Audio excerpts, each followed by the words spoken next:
All right, you guys should be able to hear me now. I'm pretty sure. Hello, everyone.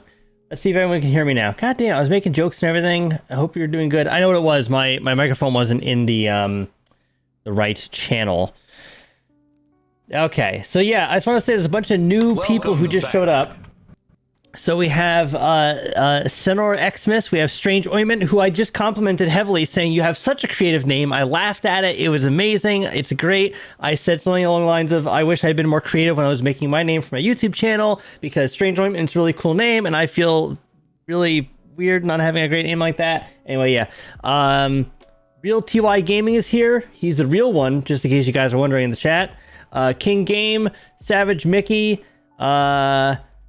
we got Darkman1838 and Looney. There's a OGIBS. Okay. And a couple others. I think that's actually yeah. TRX, welcome, you're new. Official Boggs, Fireman7267, and Faith Morrison. Hello, welcome all the newcomers, and hello to all the people who are rejoining. There's Morgan in the chat as well. Hello. Yeah, so hope you're all doing good. So we're having a department meeting tonight. How's the music level? Is it loud enough? You guys can hear it, but not, you know, whatever. Not too loud. Yeah, we have a fire department meeting tonight, so we're gonna go upstairs. It's actually at Glenn's house tonight. We decided to keep things a little more casual, so everybody should be upstairs. Also, don't blame Glenn for not taking down his Christmas ornaments yet. He hasn't done that yet. I know. If it does lag, I do apologize. I'll see if I can fix that right now, actually. I doubt it very much, but we'll see if that helps at all. Probably still gonna be laggy, unfortunately, but we're only staying in the house tonight, so we're not going to any fire calls tonight. There's no action. It's just gonna be the meeting. So. Oh God, here comes the old man. Oh. Oh. Shove it right in your left ear. Hey, well, I've made space for it. Thank you. Alrighty, are we ready? Where do we want to have this little meeting? Welcome back. All here. Yeah, if everybody could talk very loud, by the way, just because. Oh, it's so loud in here, though. Oh my gosh. I mean, we're all in the same room. There's no one else around for miles except my neighbors. If they call and complain, whatever. Okay. But for some reason, all the way up there, you're hard to hear. Can we sit in front of the fire where this like places to actually sit? Oh my gosh. Yeah, there's a whole couch right over here. I know, like, why are we standing on the stairs? Oh, I'm calling this chair. Okay. Sorry, Clark, why don't you sit next to me? Why don't you be my friend? I don't know if I want to do Kind of that. want to sit in the middle. I don't know if I can. Hey, this is a very casual meeting. If you guys want to sit on the floor, Chief, I'm so sorry. feel free to. Move out of the way so you can sit down. Running over the table. I just want. I'm just gonna sit on the Hey, floor. that's glass. Careful. I'm sitting on the floor. Yeah, sit on the floor. It's a very casual meeting. It's like one of those corporate meetings where like everybody has like a This is too casual. many Chiefs, I'm not leading enough it Indians. anyway. What? One of these is not like the other. Right, I'll be I've honest. disappeared. What, we have an Australian? Who's taking the minutes? Wow. So, I'm just gonna Your leave. target might want to sit upside down to you know match your. Hang on. Sorry, I'll hang from the ceiling. Is that alright, Chief? You So mind? wait, we have an Australian, an Irishman, a Russian, and like everybody else is probably British. Excuse me. Everyone else is- Yeah, we gotta. Hello? Except Todd and Garland. Zach, what you just say that Come on, you know it's true. wow. just call me? Oh, Yes. Yes, he did. Hello, you forgot the favorite European part. Oh my gosh. Something else. All right. Well, welcome to the secret meeting of the chiefs and line officers. This is a meeting we've been needing. I know we talk a lot through our emails, but I think face to face is best, especially for topics that have recently come up. You think you can just show up a few up situations on my that have come up, doorstep but I'm gonna go down the unannounced? list of a few things that have happened. Thank you first, for the and then sub we'll get there, into it. Basically, I'll Victor. go down by the list. And resubbing Justice Orange, Jurassic Orange. So the Goddamn. first order of business. Navy SEAL as well, this thank you. happened about what, like 3 weeks ago. Town chief and I had a meeting with the Board of Labor. turned into a meeting with the board with the mayor as well, or was it the mayor, right? The governor. Governor Or as well. a newly appointed governor. Right. So this meeting, both. I'll tell you what happened. I mean, Todd kind of was the one who set up the meeting, and what your intentions were only meeting the Board of Labor. Yeah, I didn't know everyone was going to be there, especially not UPU. I didn't expect to be searched. Yes. So, Chief, I know I wanted to talk to you about this, but basically what happened is we had plans on just meeting the Board of Labor. We were sitting in the lobby, and suddenly a man with an AR slung on his chest comes in and says, "Turn around, we gotta search you." So, without introducing who he was, I know he said APU at the front, but I'm gonna be honest, unless you've met these people before or you just remember them, to me it was a bit of a shock. I will admit. Considering that we've had the governor there himself, we've never been searched. Yes, that's the one thing is we've never been searched before. The fact that the governor came without our knowledge as well was a bit of a concern. And then the person never introduced himself. I know that's probably an issue we should bring up to them, but that's what happened. And then we had a meeting discussing Rescue 5's theft as well as the totaling of it. To my knowledge, the meeting was supposed to only be about Rescue 5 and maybe a grant to award us to replace all the items that were broken. But for some reason, the conversation veered off from Rescue 5 and onto the safety of our stations and our firefighters, which confused me. Yes. The Board of Labor started asking questions about basically whether we wanted more cops to maybe sit on the other side of the street, whether we wanted bulletproof glass, whether we want to put money towards bulletproof vests for our fire department. Okay. And it kind of took us both off guard because that wasn't what the meeting was about.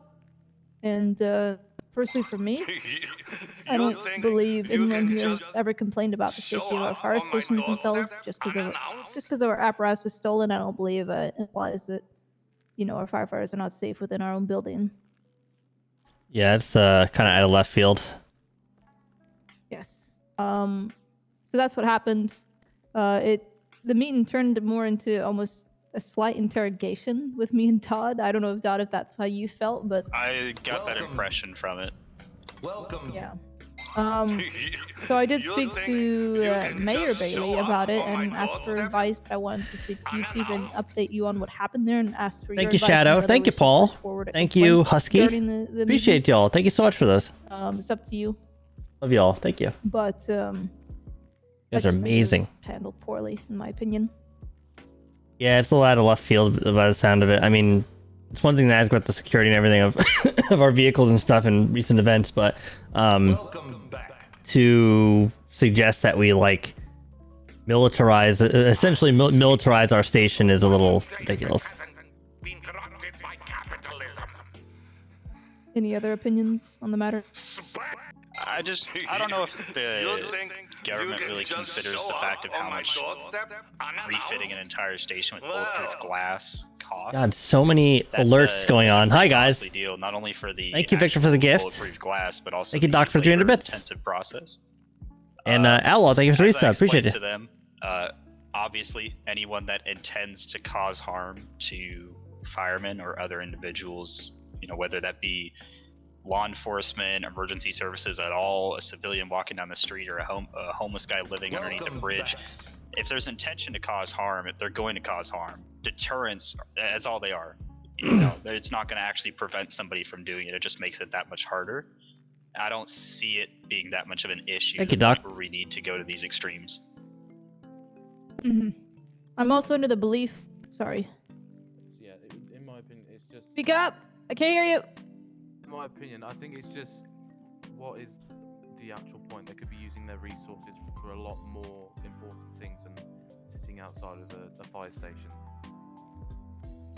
As well as that, there could be a lot better things that money could go to rather than to militarize a fire station. We've got a lot more issues, such as putting fire hydrants in Blaine County, restocking our ambulances, ensuring that there is basic needs within Los Santos. I'd rather that money go to things that we actually need, rather to aimlessly go to. Well, bulletproof freak, glass we and can't fire. fit it is the issue. Even, That's- You as can't just stated take a command car out and put immediately at the time, a rescue in that and think money it's gonna could go fit. To hiring more officers. Sometimes it doesn't work that way. That'd be a great way to spend that money. Hmm. I can suggest it.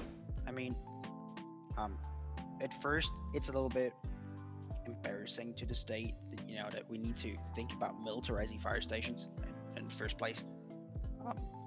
So there's something, somewhere else to start than, at the fire stations, and it's glasses and security measures. Yeah. However, This is Glenn's house. We're having a casual meeting. Concern about the actual safety and more of how we deal with it and how we change things in order to prevent the citizens from doing that.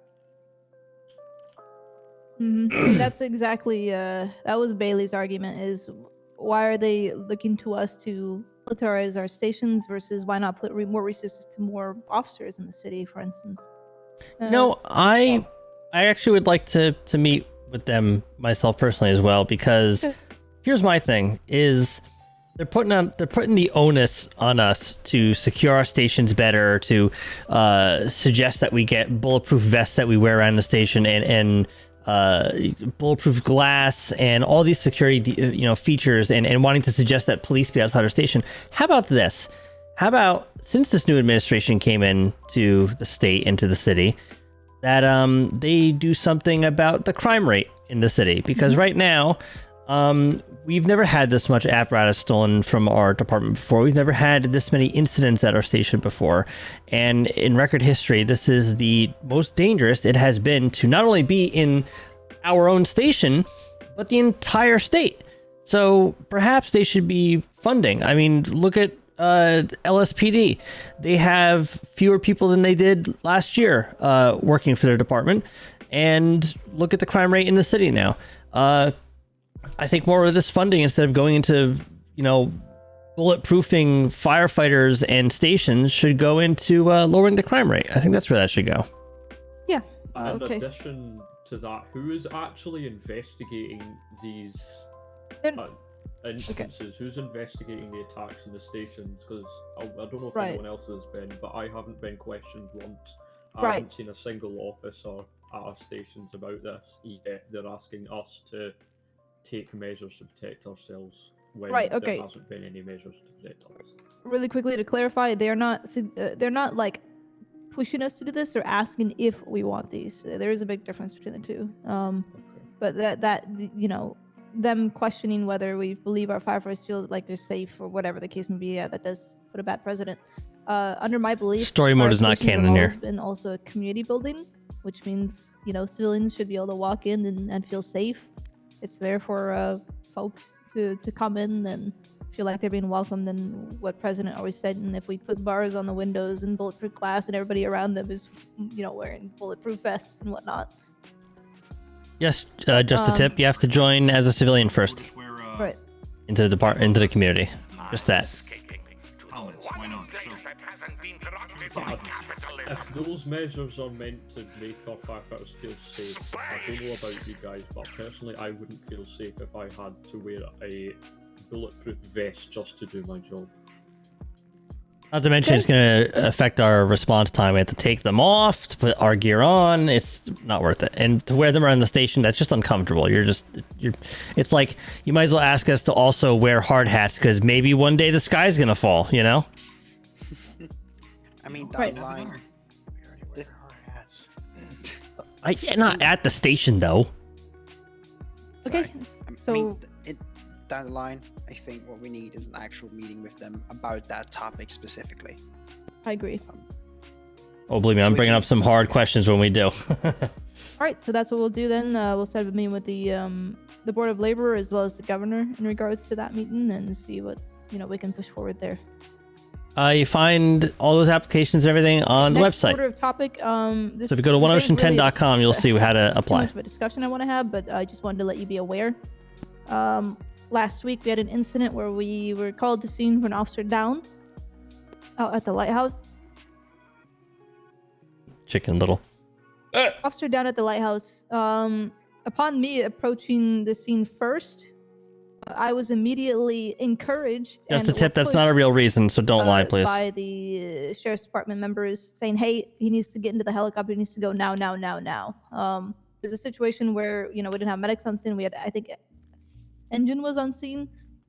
We had just gone to try to assess the patient, and I did have, I think, Sergeant Olson. I think that's his rank. Sergeant Olson, especially, was very pushy about getting us to get Rosselli. I think it was Rosselli that was down into the helicopter before our medic, or before our paramedics even arrived on scene. I made it known that we need to assess the patient. We need to wait for the paramedics as well to know what we're going to be doing. With that in mind, things got a little heated. Olsen being in my ear while I was trying to assess the patient. I did ask him, could you please step away and let us do our jobs? And Sergeant Olsen did respond with the fact that, are you even doing your jobs? Or I don't remember the exact quote. He basically stated that we were not even doing our jobs, which I found extremely disrespectful. I understand the emotional trauma behind the situation, and I found out that later on that it was extra because the officer down was friendly fired. So emotions are extremely high. Yes. Rosselli was friendly fired by one of his own members. So everyone was extremely on high emotions. So I don't blame Olsen for saying what he did. I did went and speak with Valentino and Olsen later on.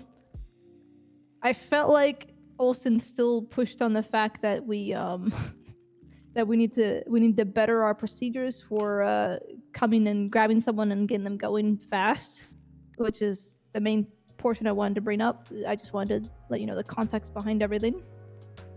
But he did make a general, I wouldn't say an official complaint, but he said that our policies need to change on when we get on scene. We need to assess, pack, and go. I don't know if you EMS supervisors and such want to look into that. It's just something I'm bringing up. You seem to be complaining about the fact that we take too long on scenes, sometimes with medical. Yeah. I mean, honestly, if I want to barge in there, in the end, yes, people need to go fast, but it's the paramedic in charge who's responsible of the time, and they take the time they need. Yeah. I mean, yes, the faster the better. Don't get me wrong on that. And if it's a critical situation, I hope the paramedic will see that. Well, the paramedic wasn't even on scene before. They were constantly in my ear about putting him in their helicopter as well, which had no medicine to even help. And I did manage to delay him until Garrett got into scene, and we had a medic there to be able to transport him with medicine that could help save his life. That's ultimately what I did. I didn't tolerate. I did not like the fact that I felt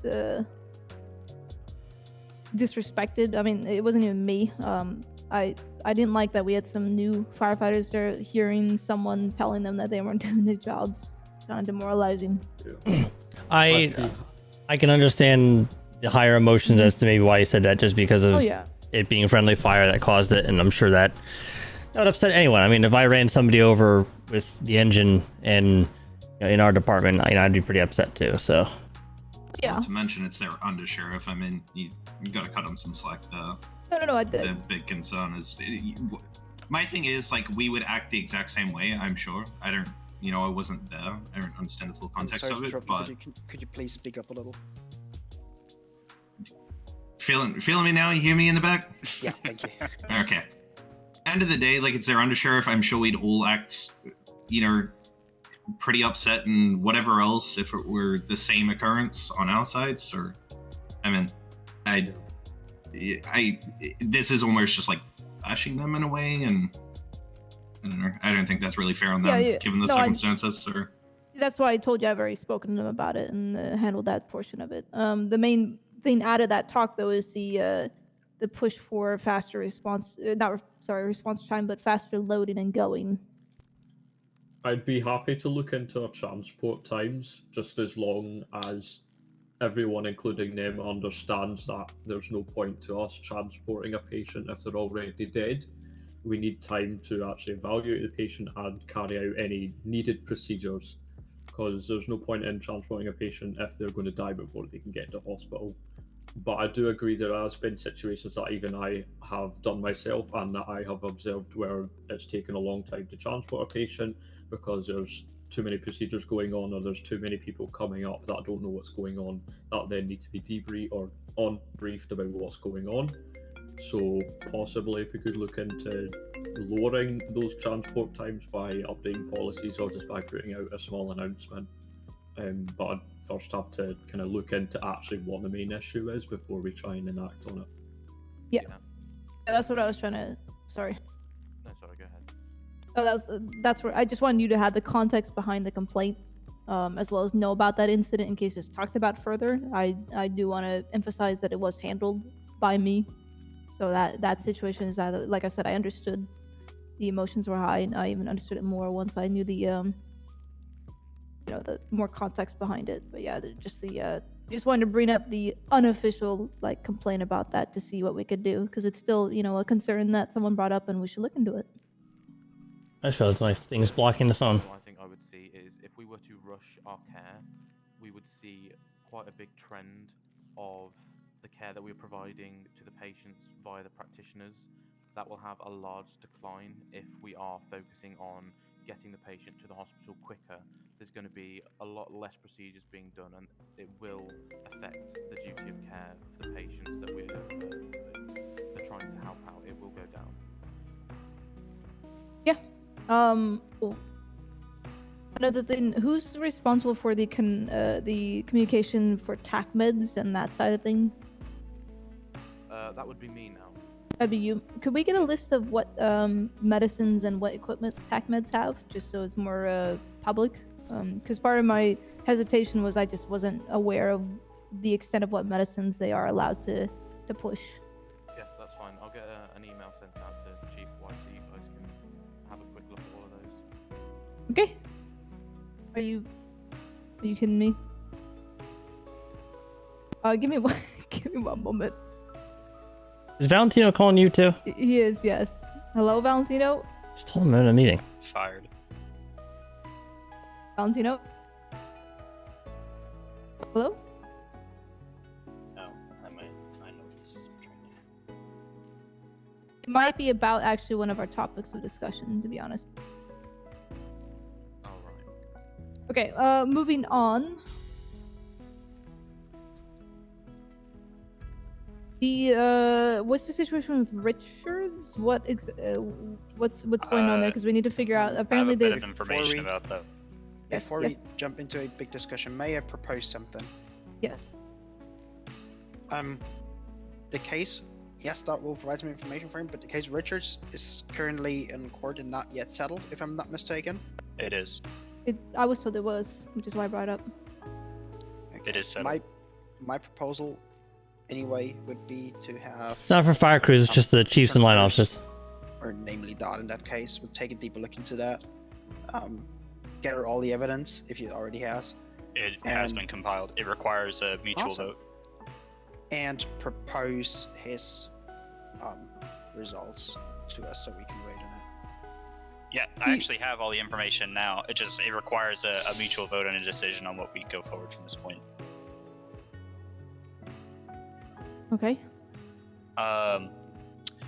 So initially, I was called from my house. I was unfortunately napping at the time. Miss Richards experienced a unfortunately pretty drastic situation.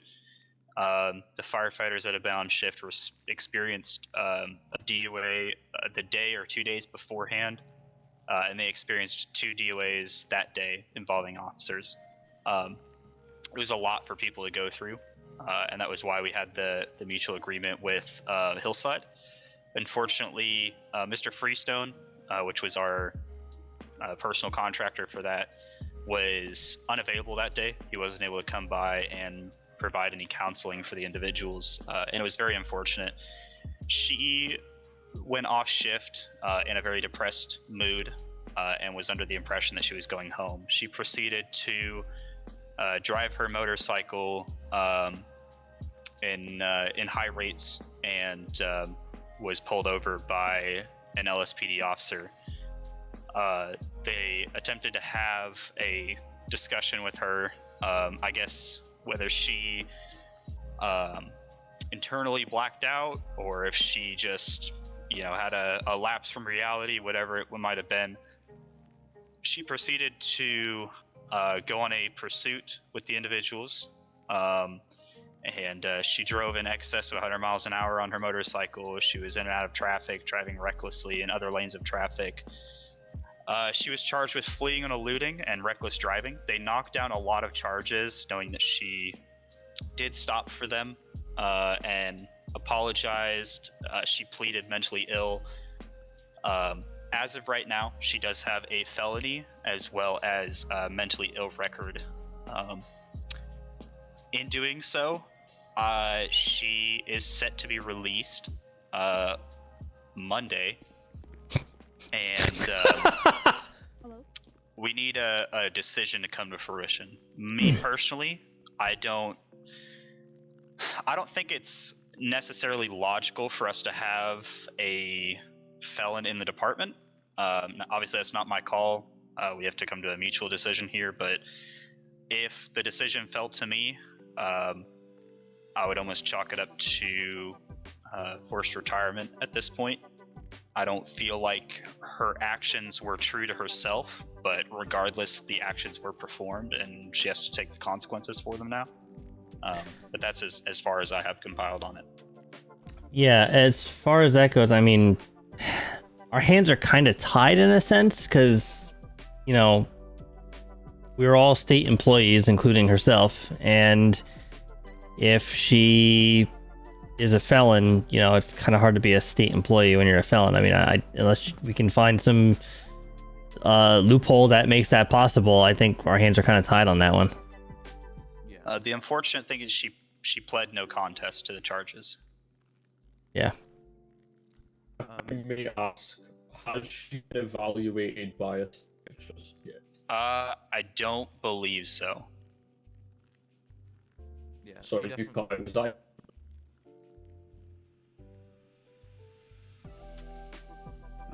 My point on that is, I mean, even if she is evaluated, yes, she needs help, and I'm totally willing to, get some deal along with the state to provide any care she needs. However, well, at least in my eyes, and I think the state would agree that she, as a felon, cannot work in any state-employed manner. Also, it would be kind of irrational and to some sort unfair, as with previous cases, as people got felons, they were terminated. So, Yeah, I think the questions that need to be asked are we capable of firing someone because they became a felon due to actions outside of their on-duty status? And one thing to note is that, we wouldn't hire a felon into our department. We wouldn't be allowed to.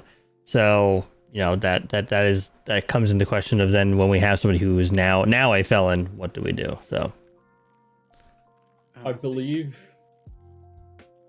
due to the fact that there was a trend in mental illness with her brother, also Danny Richards, before he resigned from the department, I believe the best course of actions would be not to terminate her, but as Dodd suggested, to forcibly retire her so she doesn't leave on the basis of being terminated, but on the basis that she's no longer fit for duty. Because due to that mental illness, at least in my opinion, she is a danger to other firefighters and should be unable to work here. Although I don't think a termination would help that at all. So I think the best course of action would be to go with Battalion Chief Dodd's suggestion of forcible retirement. I'm a bit concerned on how Firefighter Richards hasn't gone through a mental state examination yet. Considering the fact that that's what she said, that she was going through a mental episode, and considering that is what the report has stated, I'm a bit concerned of why she hasn't been seen by a doctor. She would have needed to be seen by a doctor straight after that had happened, after she'd been processed. It would Agreed. have been her right to go through that examination to make sure that she is okay. If she isn't in the right state of mind, and when she does get examined, and it does state that she's obviously not in the right state of mind. Thank you, guys. then Thank you. We wouldn't have to worry about possibly retirement, because all we would do was medically discharge her from the fire department, and she would be dealt with that way instead of having to push her out. She would be sent out anyway because she has something mentally wrong, so she would have to go through an MSc in order for that to happen anyway. In addition to that, this is just a general question, not necessarily related to her employment status. How did she plead guilty? Or, sorry, how did she plead to mental illness if she didn't get a mental evaluation? She pleaded no contest to all charges. I'm not sure their process on it. Okay. I do believe that the state's mental health evaluator isn't quite available at this time, and he probably won't be for another week. So she pleaded guilty, Right, but she wanted to go on. She wanted to go on the case of mental illness is what caused it. I don't think that's how court works. She pleaded no contest. She received a mentally Oh, ill okay. violation. From Morgan, the that's officer funny that because initially I reported. saw that the Okay, other I day and see. I was gonna send it to you, but I didn't want to like okay, bully you about your yawning. Seems of all the traumatic events that have happened, it seems like But I thought of you. she is unfit for duty. So. Yeah. So, keeping in mind what Captain Shaw has stated, would we want to wait on a mental evaluation before coming to a decision? Because if she is determined as mentally ill by a psychiatrist, then it would be better to discharge her medically rather than forcible retirement or termination. But if it's determined that she is not mentally ill, then we may need to think on actual termination. Hey, Dutchman. Her actions are at fault of her Hey, Roth. mental illness. Sorry, I'm trying not to interrupt the meeting by talking to the I chat have too two much. things about that. First, I think we could come to agreement that if she is found mentally ill, Thank you, then she Victor. will be discharged, and if not, we can proceed otherwise. I think we can, mutually agree to that. But the other thing is, I'd be more comfortable with any of us get in touch with state, to see if the state is actually allowing us to forcibly retire anybody with a felony, or if their policy is to forcibly terminate anybody without any measures. Because if that's Yes. the case, I won't be standing against that. Okay. Wait, you're saying that the state is required for us to terminate someone upon a felony? How do they dictate no, that? That's my question. Oh, okay. To reach out okay. if that's the case, because if that's the case, me personally, I don't feel comfortable with trying to find a loophole or cheating around. Right, because I've heard of other I fire think- departments keeping felons in their departments. Right? I think it just depends on the state and then the department itself as well. I think we can all agree, and correct me if I'm wrong, that no matter the scenario, she is more than likely going to be discharged. Yes. The main question is on just what basis are we discharging her? Is it termination, retirement, or medical charge? I think Do we we should wanna wait take for a the vote? mental. Well, I thought we were gonna wait for her evaluation. Yeah, we I need mean- the evaluation first. It That's only what really I say we do. determines whether she gets terminated or given a. I mean, either way, she won't be remaining in the department. I think that's the general consensus, regardless of the fact. Yeah, so we agree with I that. agree. Let's just start off with that. Is that an agreement?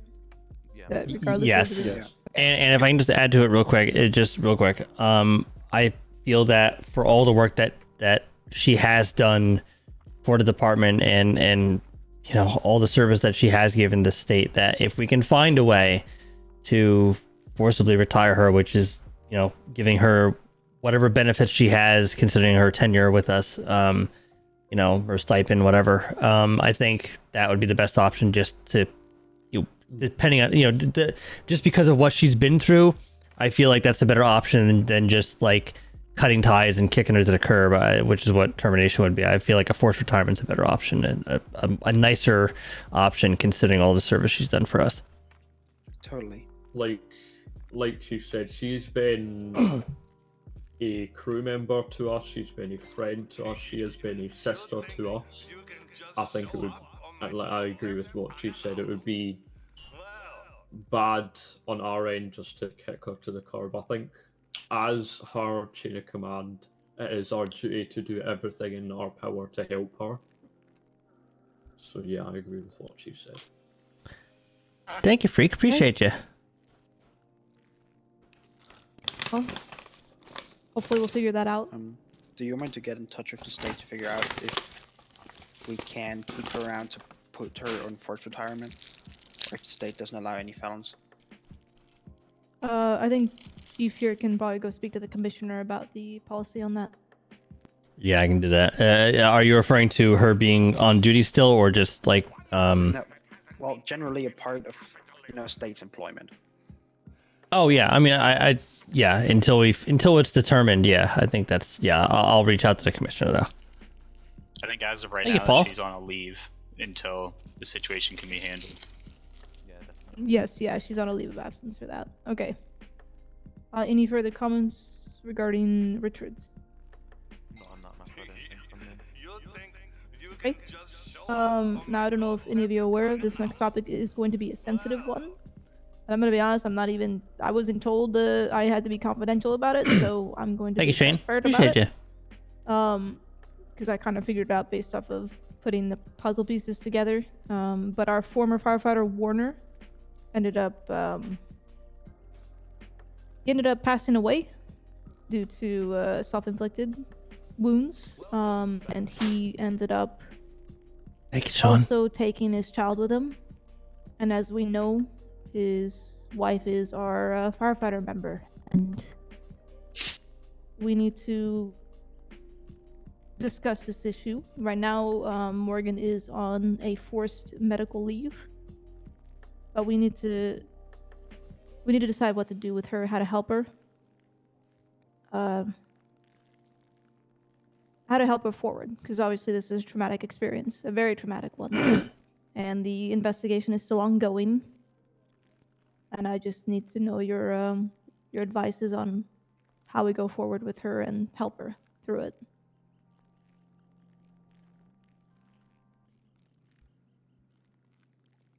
Personally, I would say try to get her hooked up with any care she needs and place her in leave as long as she needs.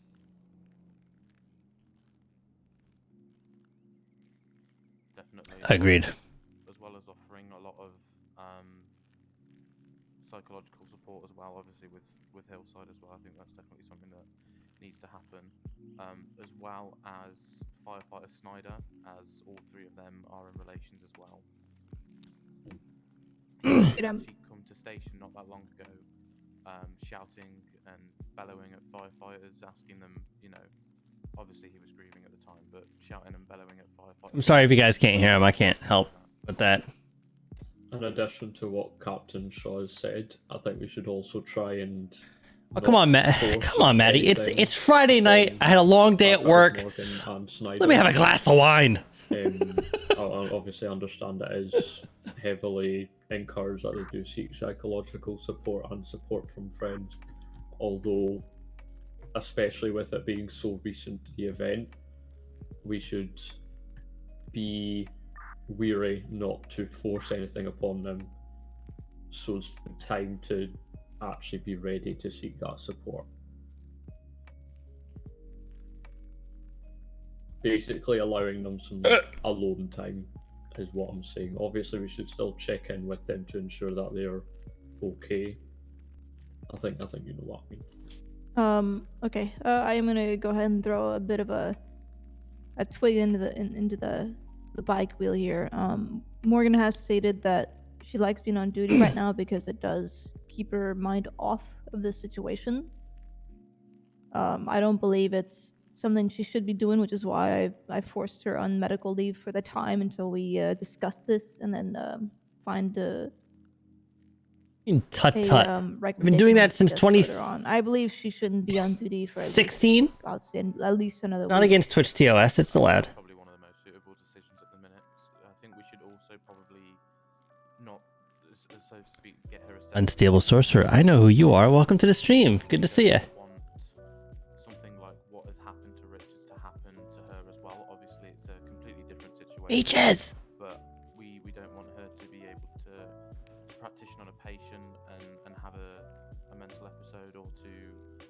not be able to perform duties to the standard that we expect. I think it's probably a suitable decision to keep her off and to also Mhm. get her to speak to a medical professional in order for her to return back to work whenever she feels that she is suitable to be able to carry out duties to the way that we expect them to be carried out to.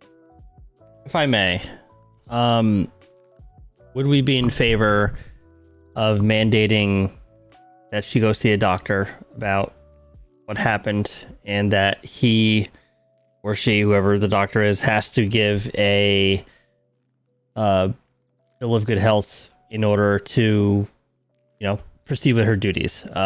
She, again, she is caring for other people in this department, and she says she's fine now, and I understand the distraction aspect of working a job or any task as a means of distraction, but you're only delaying the inevitable break that could happen, especially with something this stressful and traumatic, by putting it off. And it could happen at the worst of times. God forbid we roll up to a car accident call and there's a infant in that vehicle that is in that accident, and that is something that is a trigger for her, and that would be very bad if in that situation.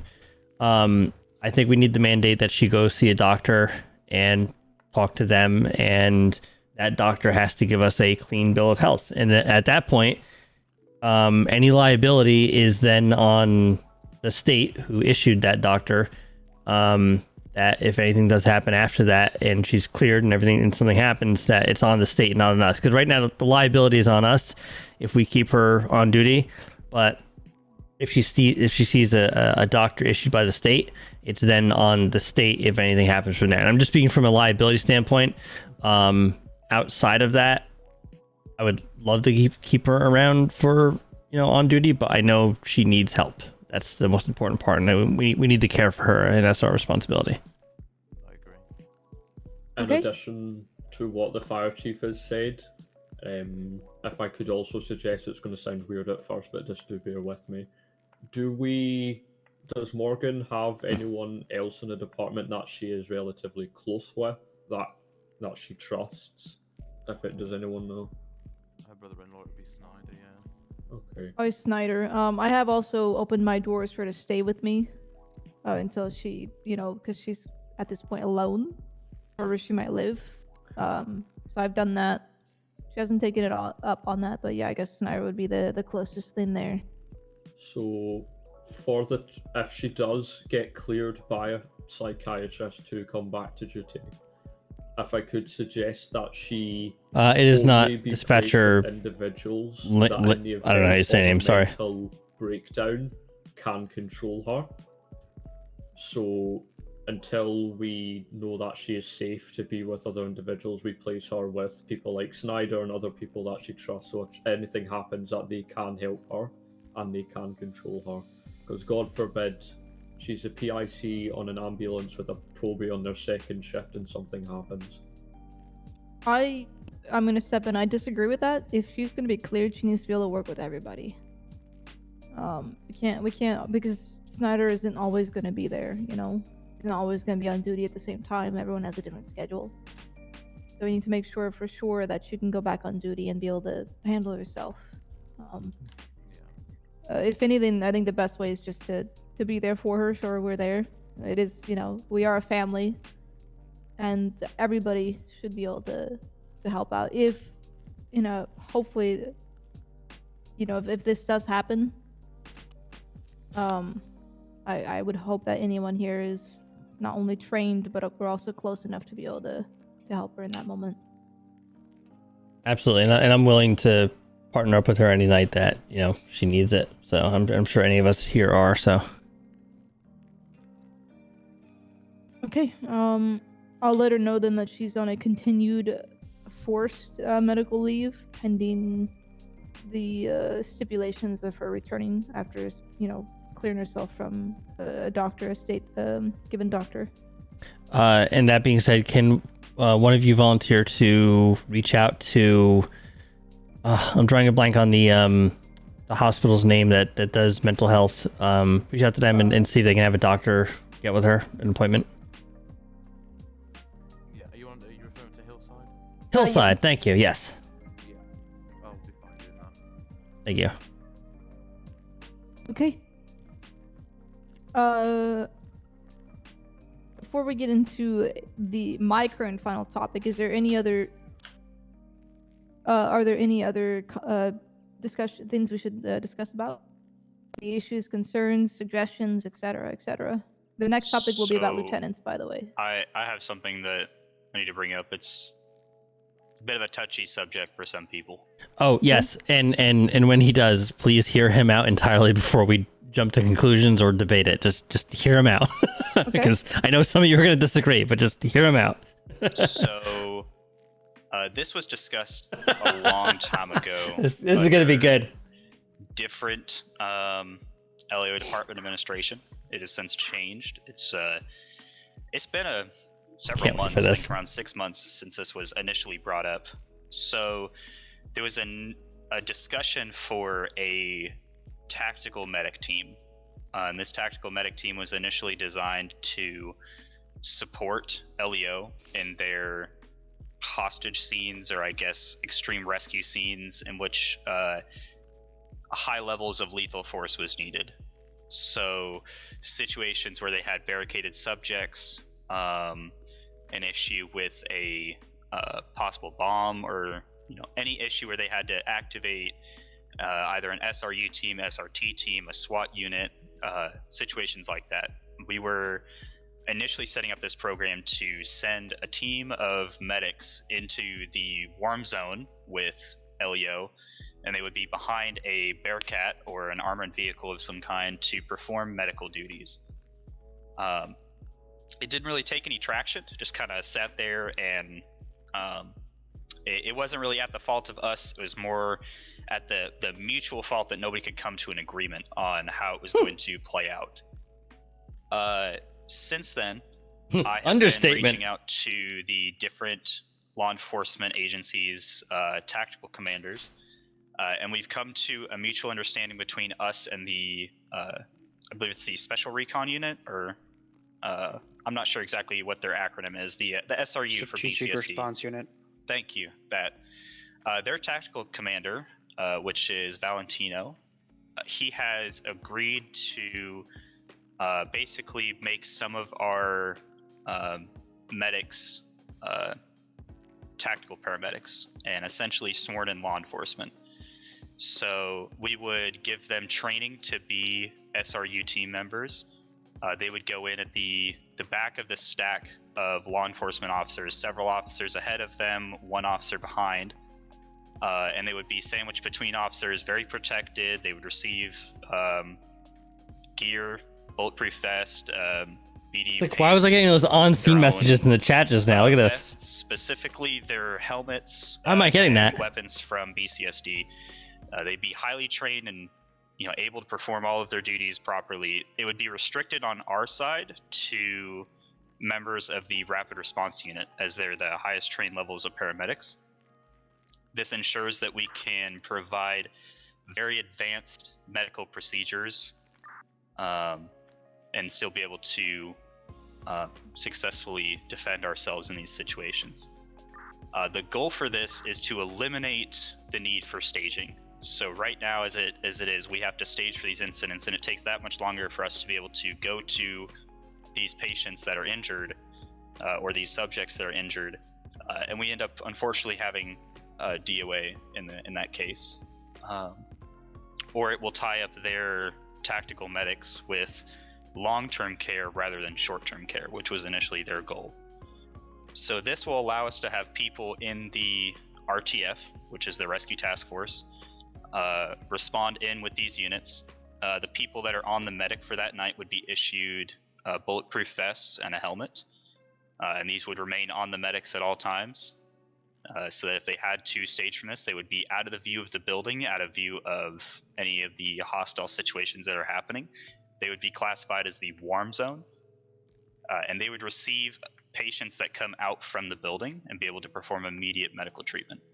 So our initial RTF team would go in, secure the victim, and provide immediate medical stabilization, not necessarily care, but just stabilized to the point where they can be moved, and they would be extracted to the medic. that medic would perform the long-time treatment and be able to transport the patient to the hospital.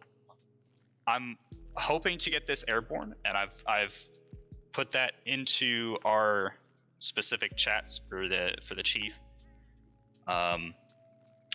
And I've spoken with individuals about it. So far, our RTF commander would be Shaw here, and I would be kind of handling the administrative side of it. I'd like to know your guys' Guys, I'm opinions on actually this. If you feel in a like really anything good, of this like, is concerning relaxed to you guys, position, if you feel like there's a better good way that we posture. could do this, I'd like to hear it.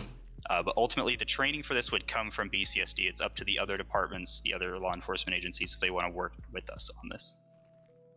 I personally like the idea. Because staging and knowing that people are getting shot, we can't do anything about it. It sucks.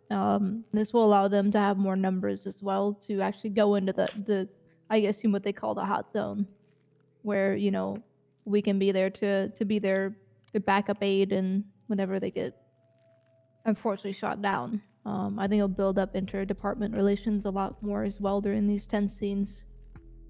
And it will also help provide us consistent information, instead of every 10 minutes of what may be going on. The TAC vets, I assume, will be able to relay information more consistently to us about their patient and what we need to prepare for when we do get to them. Most definitely. I have, as the RTF commander, I have a lot of ideas and things that I'd like to put on the team, as well with former captain Jesse Reese. When he was in the making of this team, we had great ideas of what we would like the team to be and how we would like it to operate. And working with law enforcement definitely is a must in order for this team to work appropriately and correctly.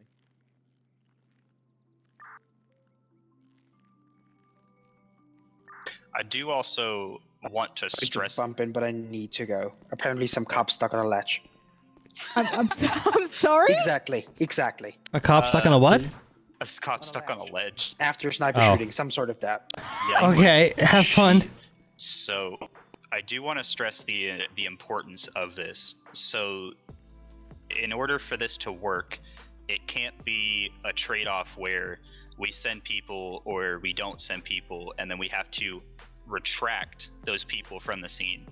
If we send people to these kind of situations, it's up to the tactical commander on scene for whichever department's jurisdiction it is to release those individuals. Ultimately, if they're there as a part of a stack, they have to be able to continue to be a part of that stack until release. Yeah, exactly. I do actually have a meeting in a couple hours with them to discuss the matter at hand.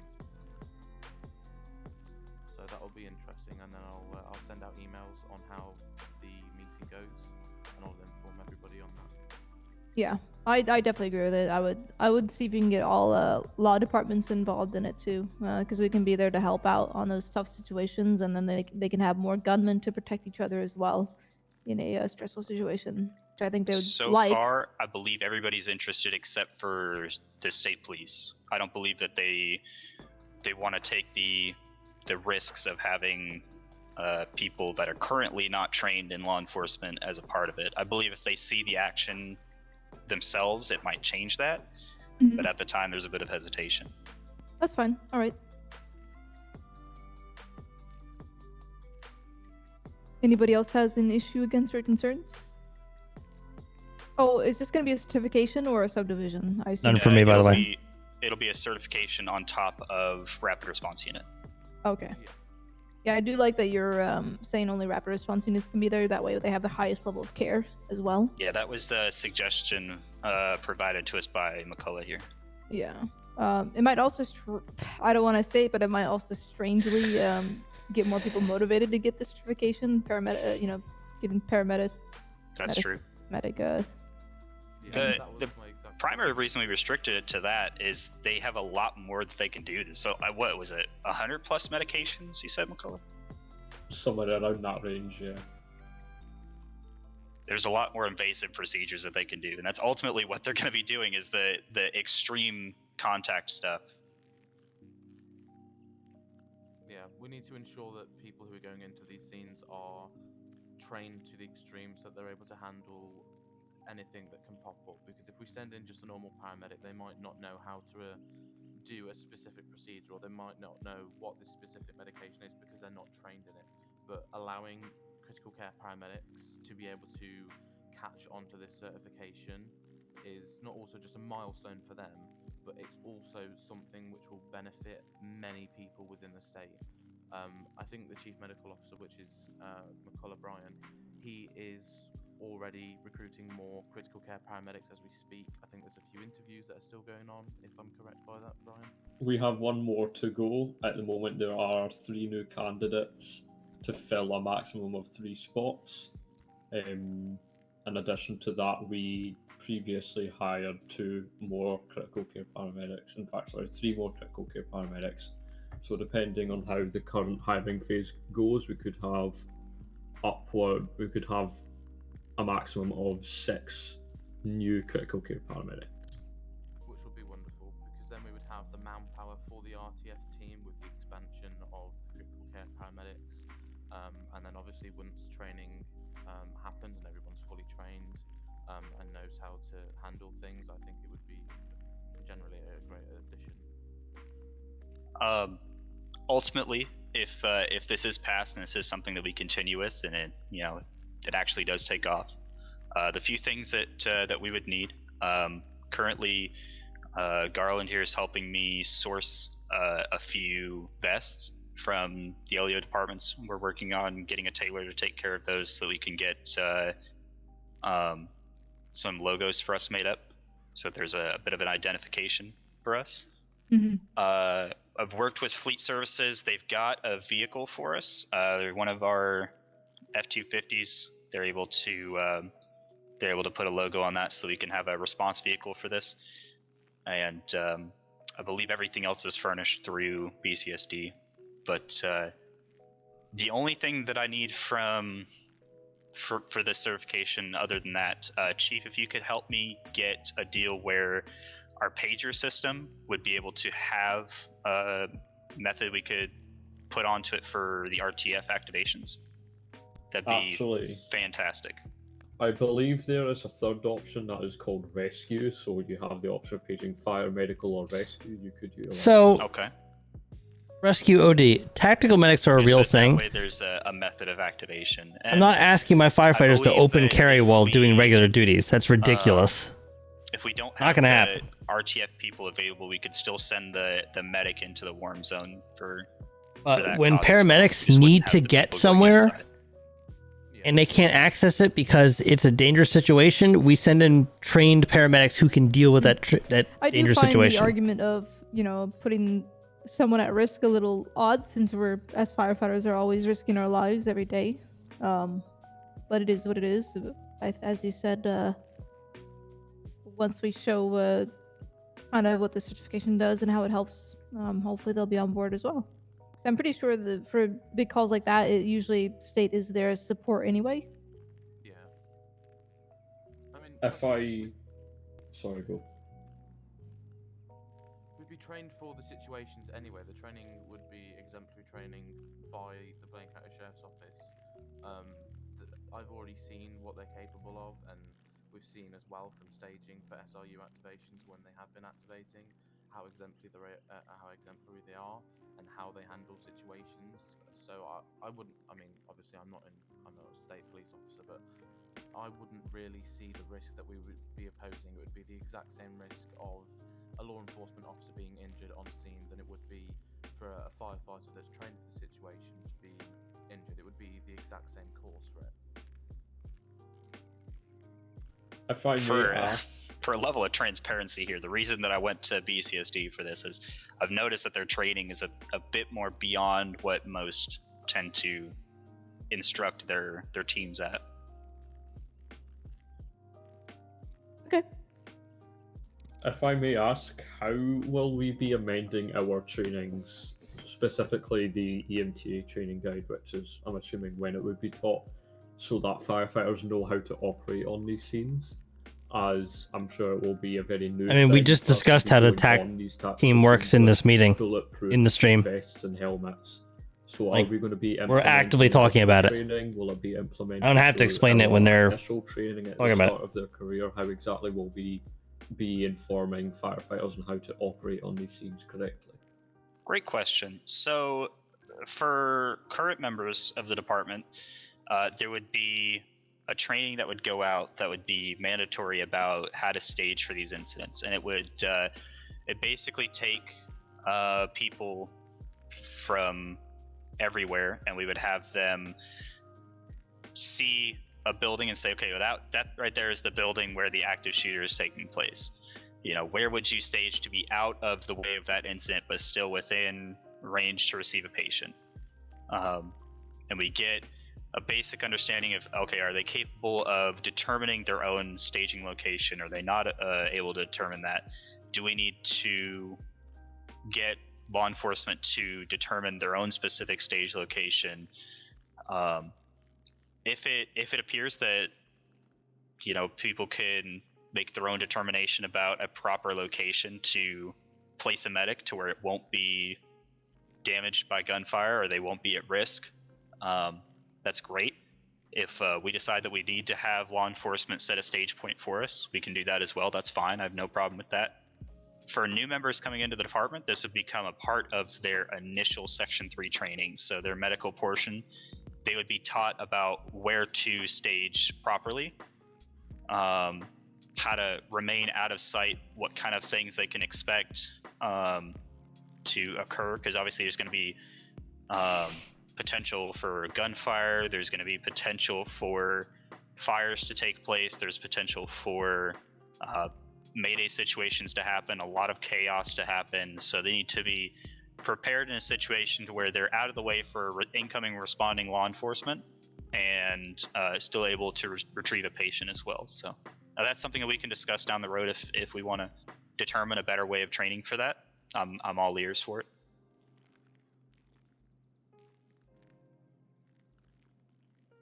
Okay. Wonderful.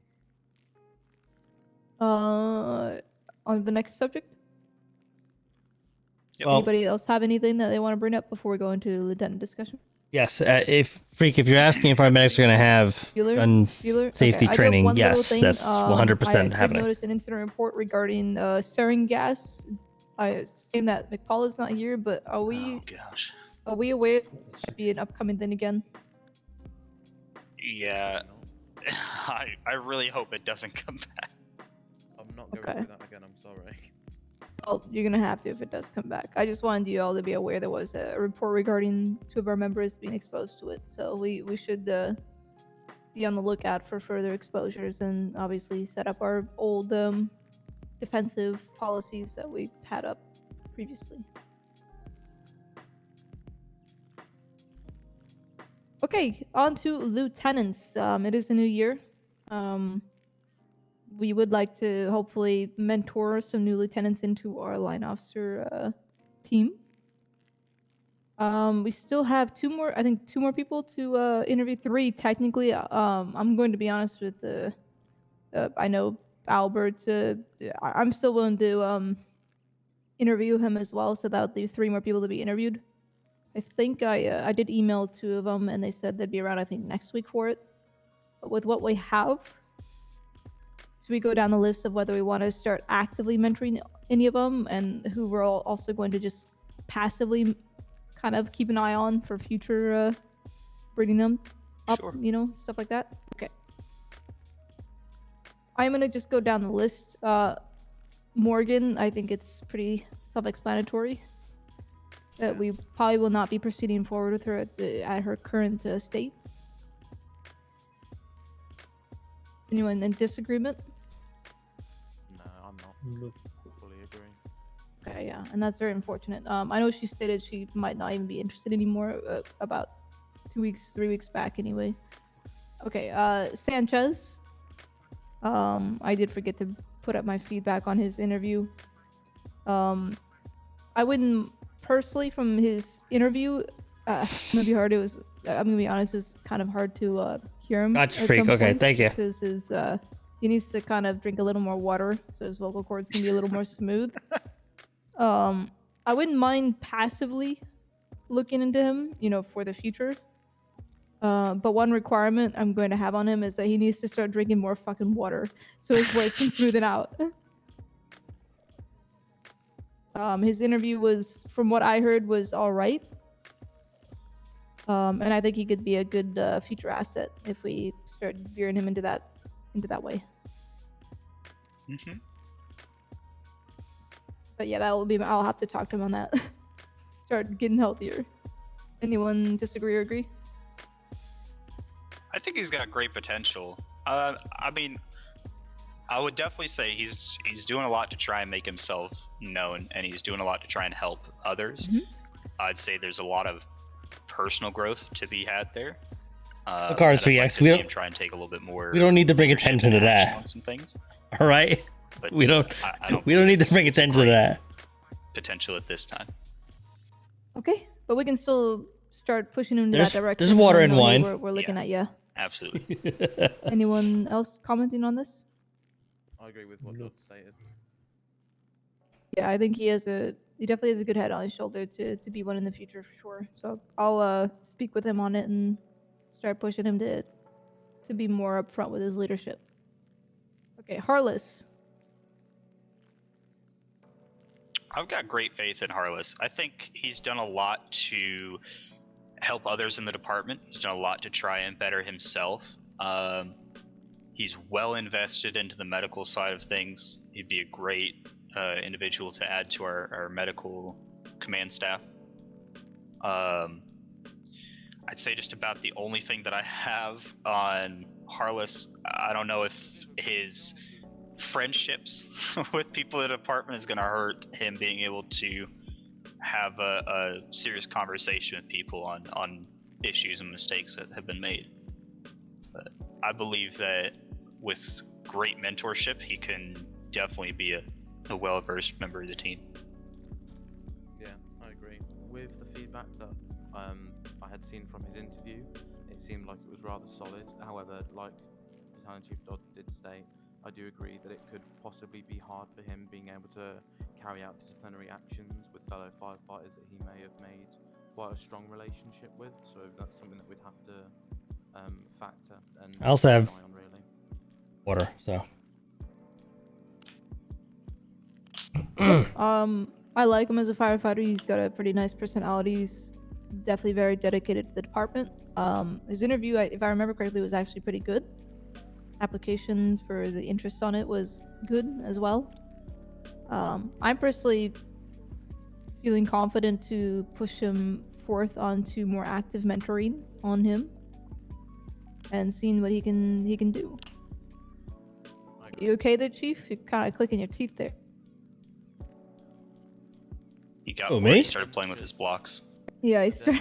Sorry, I get chattery teeth. Oh, was when that I, you? Was that you, Yeah, Clark? yeah, Okay. just, I was gonna say, I was supposed to me.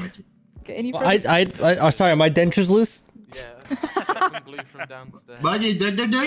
I'm sorry. Yeah, there you go. I'm gonna gum you to death. Oh, don't do that again. Whoever What are we click gonna it start clicking? Hold on. to- Oh, no clicking. Any further comments on Harless? Are we all I'm in agreement. Yeah. agreeing agreeance Yes. with actively mentoring him now? From Oh, you can click. Yeah. smack you. No, Yes, I'm in agreement. yeah, no, everyone's pretty much said what I was going to say about Hollis. He's a solid all-rounder, I think, especially in the medical side. Some mentoring, he'd do well. Okay. What was the next one? Winthorpe. Has he been? I feel that. That said I it all. think my side That- has That properly explained my Has response. he actually been? Wait, is he one of the ones who hasn't been? Hold on, is I'm he? I gonna don't think be he's actually honest. been interviewed. I I don't thought think he it's- was. I thought that decision was already made beforehand Yeah. with mean- the other circumstances. Okay. I've So we're- expressed my feelings through emails, definitely. Okay. So we are going to, at this time, hold off on that and just keep an eye on him as a firefighter, and Definitely. look into the options later on it. Okay, Davison. I wasn't there for his interview, but I did see the reviews on them and kind of concerns me. So let's talk about it as a whole. Davis's interview, I believe, was conducted by myself and Battalion Chief Dodd. Remind me, Dodd, if anyone else was there. Mhm. From what I saw, behind what he actually said, he has good intentions. He takes a lot of initiative within the department, specifically within the training division and other wherever else he can. He helps a lot of people. He can be seen as a mentor to a lot of people. From his interview, correct me if I'm wrong to all who were there, but it was tough. At least that's how I would describe it. He tended to second guess his answers. It took him a while to make decisions based on things.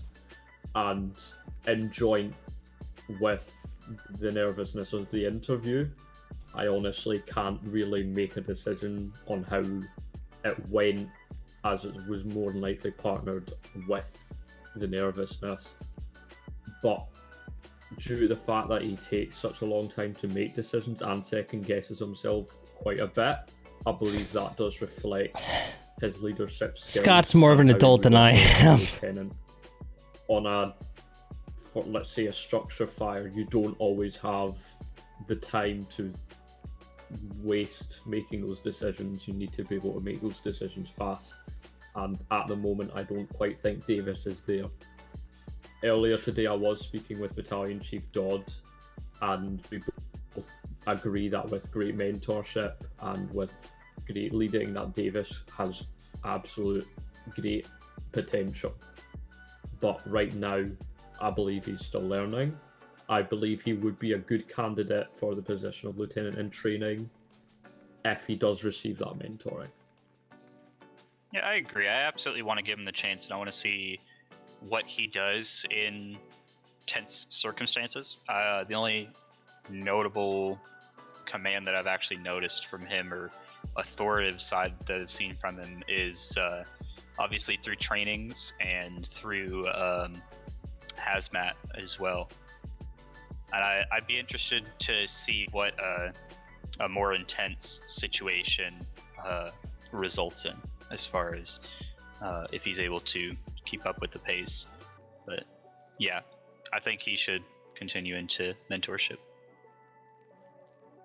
Okay. For my opinion, he has been a very good asset to the fire department. As he said, he's taken initiative on a lot of things within the department. I'd agree he will need help to become a better leader, but he is someone I'm willing to give a go this round and be on an active mentorship for it. He might need a little more time during it than others, but I'm willing to give him that chance because he did apply last time as well. He's clearly determined to stay with us and help us out. So I personally am willing to push him forward under the assumption that, he'll need probably a little more time is all. I believe it's just kind of looking for the time to put in the effort, specifically on his application as well. He did consult myself, and I don't know if any other line officers or chief officers heard it, but it seems to me like he didn't spend a lot of time on the application. As I stated before, he has good intentions behind it. Just as you stated, Deputy Chief, he has some time to come. Yeah, I remember myself going through the application and also just going through the interview at the same time as well. Like Brian had said, the interview was rather bare bones, and so was the application. He missed a couple questions out. I think there was 3 questions that he just couldn't answer, I believe. He was just completely unable to answer some of them and repeated himself multiple times. I think giving him a chance would definitely be beneficial to see what he's able to do under specific circumstances. But we'll probably just have to monitor it from there and see what happens. Any further comments? Yeah, I mean, I'll say during his interview he was pretty timid. I think, yes, there was 3 I did, lieutenants yes. and Zombie. battalion chief at the time, but That on its own can make somebody extremely nervous. yeah, and that's what I was gonna say. You know, I understand that, but you know, we still need that vote of confidence. You know, he shouldn't look at us at our ranks. You know, interviews, in my opinion, are just conversations, and you know, I get it. We're big, bad, and scary, I guess, or at least one of us are.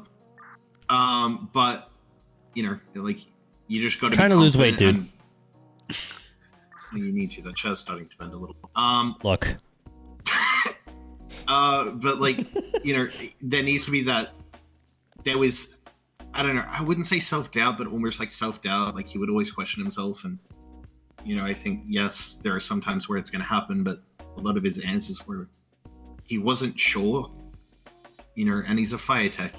I'd expect him to know that, you know, and kind of understand how to process this situation. That was just kind of something left to be desired. So, you do have a point. Garland, you remained awfully quiet through this. No, I'm not trying to be quiet. Oh, he was nodding I'm just off. Listening. Really? He's an observant individual. He said, "What? Huh?" I just haven't. I haven't been around to notice. I mean, I just haven't been around to notice with the interviews and everything. So I'm trying to keep my comments and everything short. So, but yeah, Excuse me. You comment short. This is the first time we spoke in all meetings, so that's why I'm not saying nothing. Hey, Astrid. Okay, so it seems like we're a bit of an impasse here. Are we wanting to give him more of a passive mentorship then, and build him up towards it? I can. That would work. Or okay, so yeah. for him then it'd be I more. personally don't see a reason not to give him a shot. I mean, worst case scenario, he takes it a shot and realizes it's not quite for him and tries again another time. I feel agree. like if we don't give him a chance, then we don't know if he's ready at this time or not. Okay. Hold on. Before we go anywhere else, did you rescue a cop from a ledge? Yes. Do you rescue the kitten out of the tree? The fuck happened? My hero! Let me take the 3 seconds. Sniper on any roof.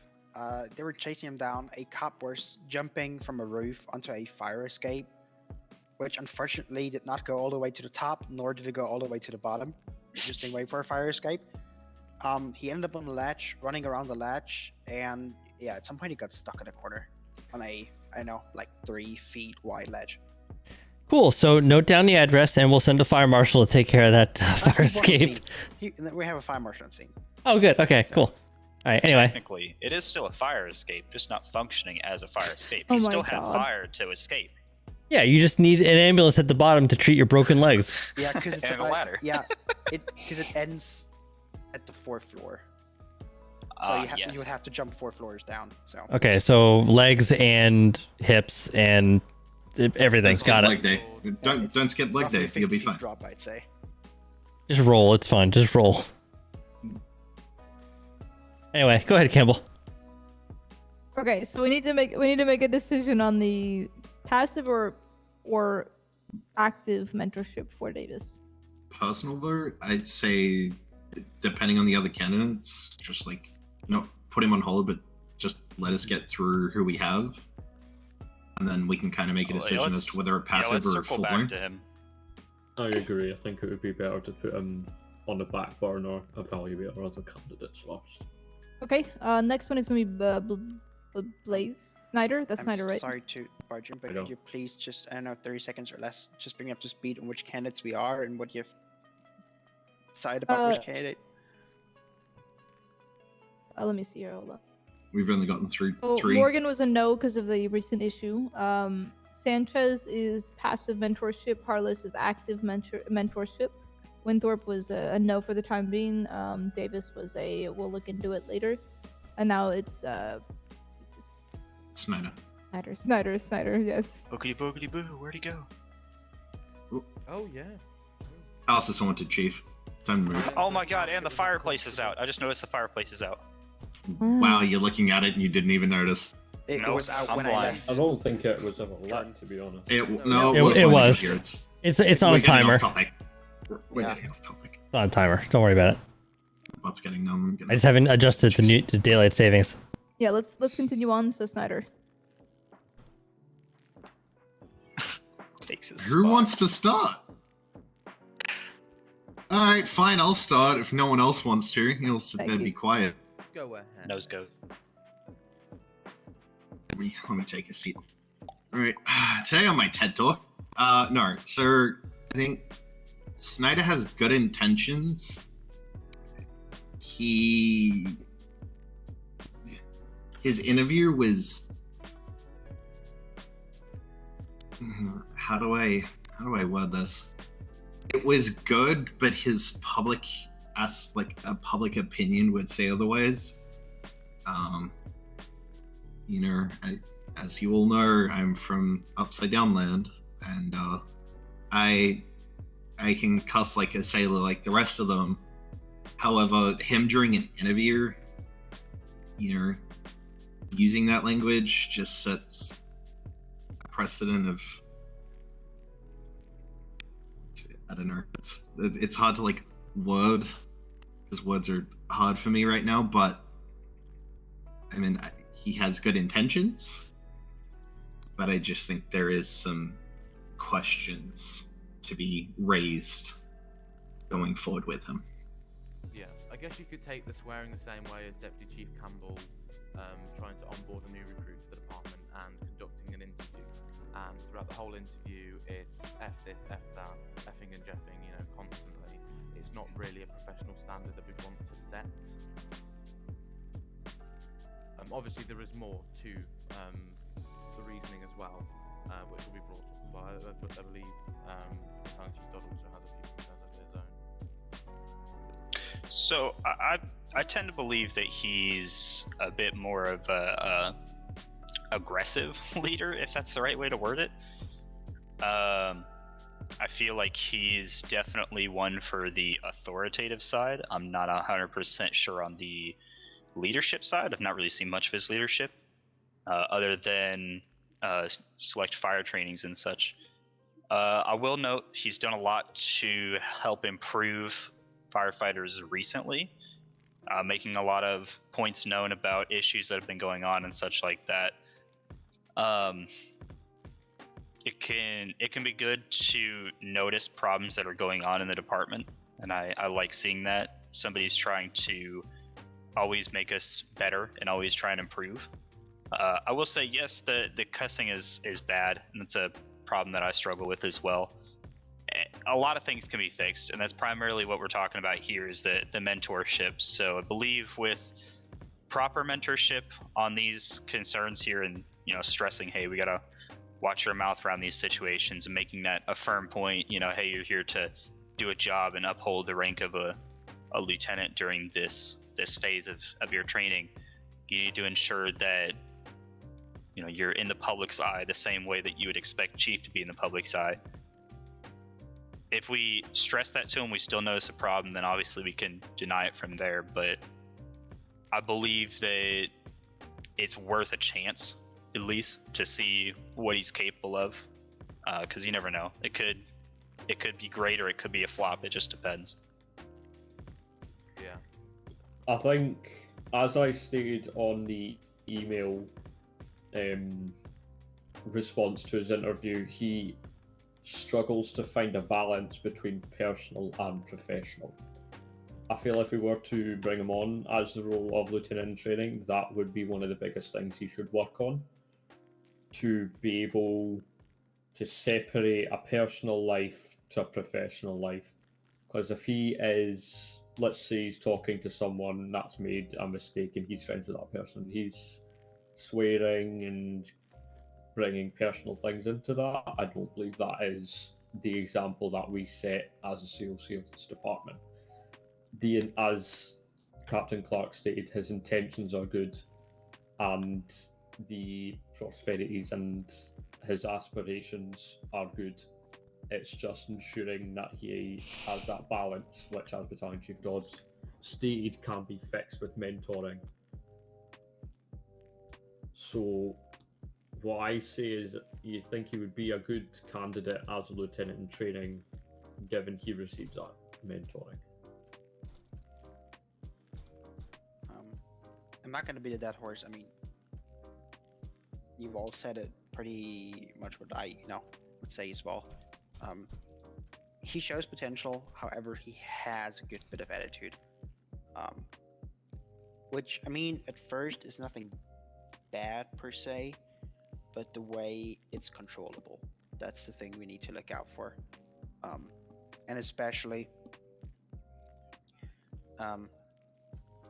if we take him into mentorship, I'd be for keeping a close eye on him to see if the Lit phase itself will show any improvements. Because if that, for example, doesn't, I don't think a longer mentorship will be or will help in regards to the damage that might be dealt in the meantime, if that made any sense. I don't mean to try and use this against our current room here, but it's not as if we haven't taken on somebody with a sharp mouth in the past. It's definitely something that can be worked through and changed. And just because you carry on and say these types of things outside of the professional side doesn't mean that you can't change that to work around the professional side and completely change that character and attitude. I believe that it's worth a shot. I agree. First of all, ouch. Look, man. Sharp Okay. mouth and sharp cut. I'm just gonna So- sub nudge to shift. So it seems like we're kind of again at a slight impasse on where to take him here. Oh, what here do we go. wanna Now do? everyone in the Give him chat's gonna active say bless mentorship, you. Here we passive one, go. or just deny him for the time being until Here we go. I'll push for active. Okay, Shaw. Hey, he's back. I'd like the same as what we're doing for Davis right now with passive leadership, the passive just to see how things go and monitor the situation. See? However, I definitely do think that placing him onto the tip phase will Can't even sneeze. see how he'll be able to react, Can't even sneeze in a stream. how he'll be able to perform the duties opposite ride-alongs, and see Excuse me for a moment. mentorship as well. Sorry, I've got quite big legs. Okay, well, so the way I see active mentorship is going to be the LIT phase, the Stand by active 1 second. shadowing of them, and then passive is going to be more like, hey, we want to see you improve upon certain aspects. We want to see you put your dedication forward, show your leadership, etc., and then we'll get into mentoring, you onto the shadow phase. And then no is just obviously a no. We'll just keep an eye on you and see if your behavior improves. That's how I see it. So do you want to keep him? Do you want to bring him to LIT phase, or keep him on a hey, this is what you need to improve on? Maybe in a couple weeks or even a month. The passive mentorship could last literally as little as 2-3 weeks, for instance, because if they don't know they have problems unless we tell them Yeah, what to work on. Excuse me. Describe the passive mentorship would definitely be something that I would recommend him going through. I think passive mentorship would probably be the best bet. Okay. Anybody else, Clark? Yeah, I'm on the same page as Shaw. I think, I'm not saying a hard no. I think he just needs a bit of guidance first, corrective measures, and, assuming that changes, then, I think he could be a Hello, Giovanni. as Dodd said, I think he's more of the aggressive leader. But, I guess we'll kind of see how that plays out going forward, so. I had to step out my head for 1 sec just to confirm we are still talking about Snyder. Yeah, we're Okay, going yeah. around now, making our decision on whether he's going to be more of a passive mentorship right now, which, like I said, it could last at least a minimum of like 2 weeks for crying out loud if they show improvement. I'm very 50-50, but it looks like everyone else agrees that it's passive. Mentorship would be the best bet, so I'll just go with that. Garland? I think if we address the issues that we can clearly see within the passive mentorship and see if those improve, then I think after we continue the passive mentorship, like you said, it can only take 2 or 3 weeks. Then and only then, I think it would be a good decision to then possibly move them on to the tip phase. Shane. Okay, I'll agree with y'all. I'm down to Well, let him it- know about these things that we wanted to work on. Then if he shows improvement within a week or two, even, then we can push him to the LIT phase. It's a Syrah. Just, I know we've kind of made it clear. I think also, I mean, I know he's A very good Syrah. taking some vacation time, but I think even then, given his outburst, given the circumstances, I think he probably needs a bit of a break too before we push him into that. So. Okay. I Yeah, mean, we can he definitely has- recommend that. He has just lost his brother-in-law, so Oh yeah, I'm not going to discredit him. I just think he needs some time before we. Anything. So. Hey, Darkman, please Okay, don't. Omeyer has not had Any his mod. interview yet. I think next week he will. The Daniel's shut is comment the is same like as a well, joke. so It's don't not. have any, It's not being thing on rude. them. So just let the Garrett. moderators handle those things, please. Apparently, he had a pretty good interview. You're cool with being here, but let the mods do their I would jobs. say also the BCSD Sergeant Olson did give compliments to his performance as well. So when other departments are doing that, it does show that he's showing himself up on being a very good firefighter. I know Dodd speaks pretty highly of him. He's not here right now, but what are other people's opinions who were there for his interview? I believe it was only Battalion Chief Dodd present for his interview. Correct me if I'm Okay. wrong. All right. Well, what about as a person that you've seen him, Garrett? Okay, yeah, just making sure. Garrett, actually, you can go, Thomas. So, sorry, I don't mean that. Garrett seems to have a really good initiative. I think that it could possibly suit him. Well, Darkman, you're basically telling someone they can't do something. However, it seems You could be like, "Hey, man, a very maybe you shouldn't do that." That's different from being like, "Hey, you can't do that." You know what I mean? things done his way, and No, it's all good. Just don't do it again. obviously he can improve on this with our active feedback and through Also, we're at 16,000 followers. Like, the same. we just passed that. But it just seems like It's awesome. he's quite a bossy leader.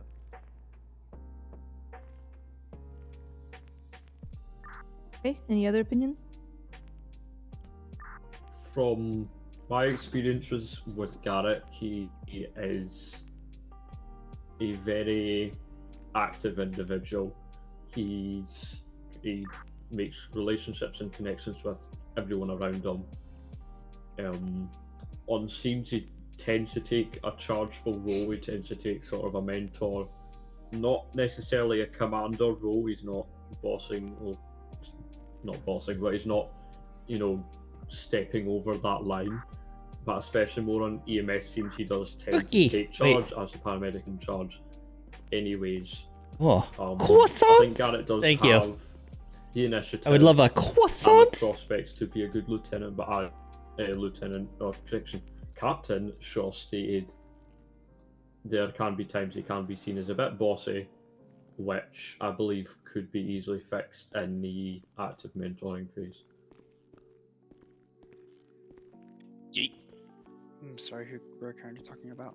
Garrett. Okay. I see what you mean by the way, Shaw. What you mean by kind of bossy a little bit. I feel like that's something that can be easily discussed about, and help him in being a little more kind about how because you want to be stern, but you don't want to be bossy, as you say. But I think that's something that's minor. From what I've seen of Garrett, he's taken initiative. He's very good at his job. It seems like he's more on the EMS side, to my knowledge. Yeah, heavily on the EMS side.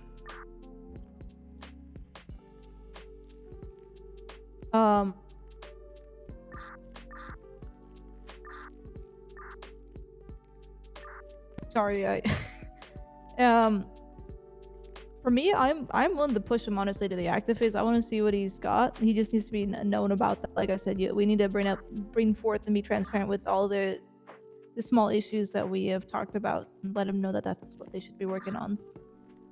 Yeah, exactly. It's better to Our department UPU is made in-house. so that we can see a change. Obviously, if we don't see a change, then I think we've already seen our decision made there. If they're not willing to make changes to things that we have seen as being an error or something that we don't classify as being a good leader, then I think, well, it's most likely that we've probably already made our decision.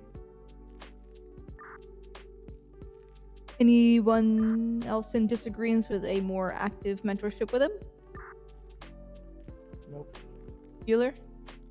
Oh, okay. None. He's good for it. Alberts has also not had his interview, so we'll wait for that. So Just make sure there's plenty of water in the room. We'll do it at a swimming pool. We'll call it a day. Actually, no, he'll bring the water. Don't worry about it. He's water boy. Can't wait. We could do it Okay. underwater in a swimming pool. Oh, I with see, the I see. apparatus on. He walks Okay, everywhere with like a gallon jug of water. So Daniels, O'Meyer, and Alberts, I am gonna give them the final deadline of getting their interview done by the end of next week, by Friday. I'll let them know about that as well, and then we can go from there through emails on those three. So right now we've got Morgan is a no, Sanchez is passive, Harless is active, Winthrop is no for the time being, Davis is passive, Blaze is passive, Richards is a no due to recent things. And then Garrett is active. So we have 2 active, 2 passive, 2 no's, and then 3 that need to be interviewed. So you said you had 2 actives? Yeah, so right now, starting from probably tomorrow, I would like a chief or 2 or whatever to go ahead and speak with Harless and Garrett. Bring up, what issues that we're going to be looking into them improving upon, as well as tell them how the shadowing phase is going to go. I'll grab Harless. Can we go Okay. back to the 2 that we were maybes on? Yeah, so that'll be and Snyder. That'll be Davis Snyder and and Snyder, Davis. Yes.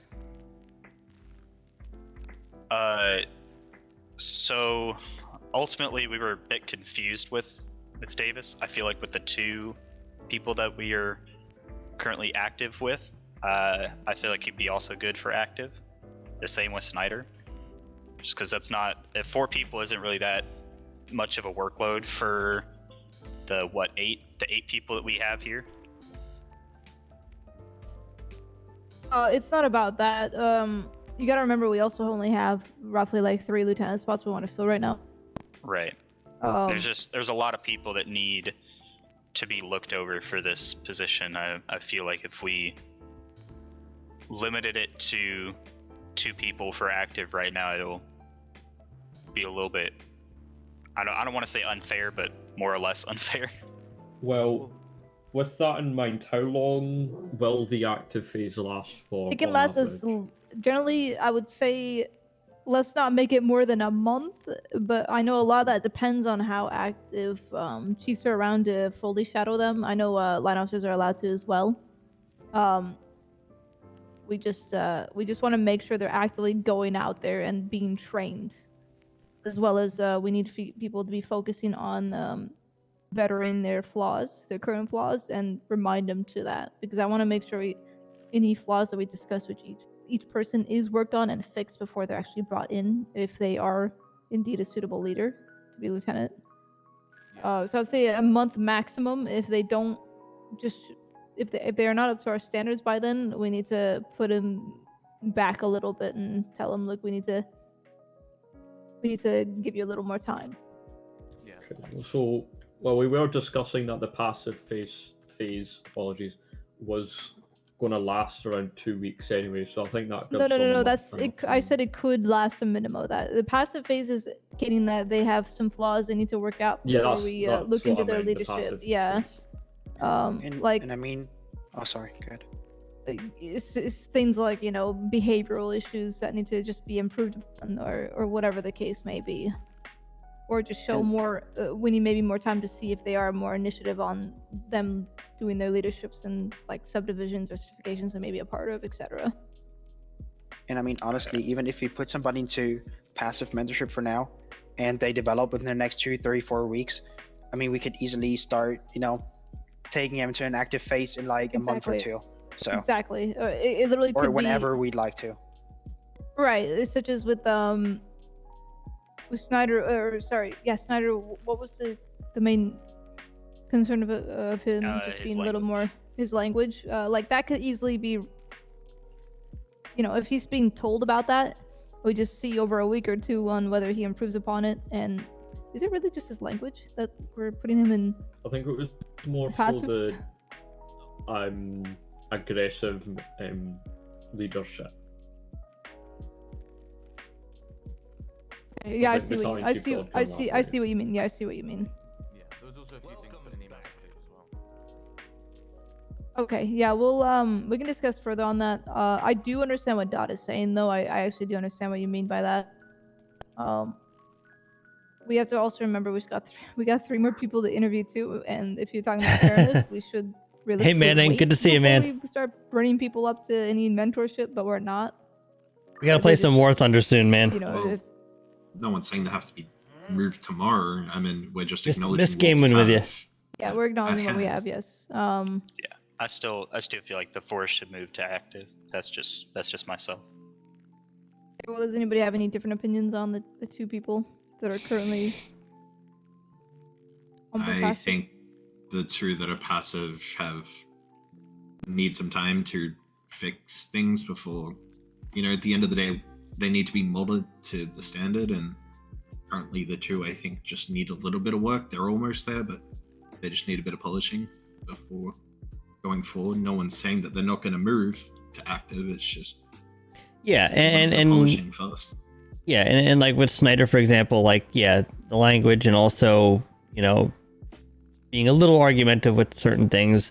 Like, he's got a good knowledge base, and he is, he does have a lot of good intelligence and wisdom, but he needs to work on being part of the team in a way that I don't think he realizes he's not part of the team, if that makes sense. But yeah, a little work there, and same goes for the other. So it's just there's aspects that need to be worked on, and it's our job to coach them through it, and find ways of bettering themselves that they can help out the department.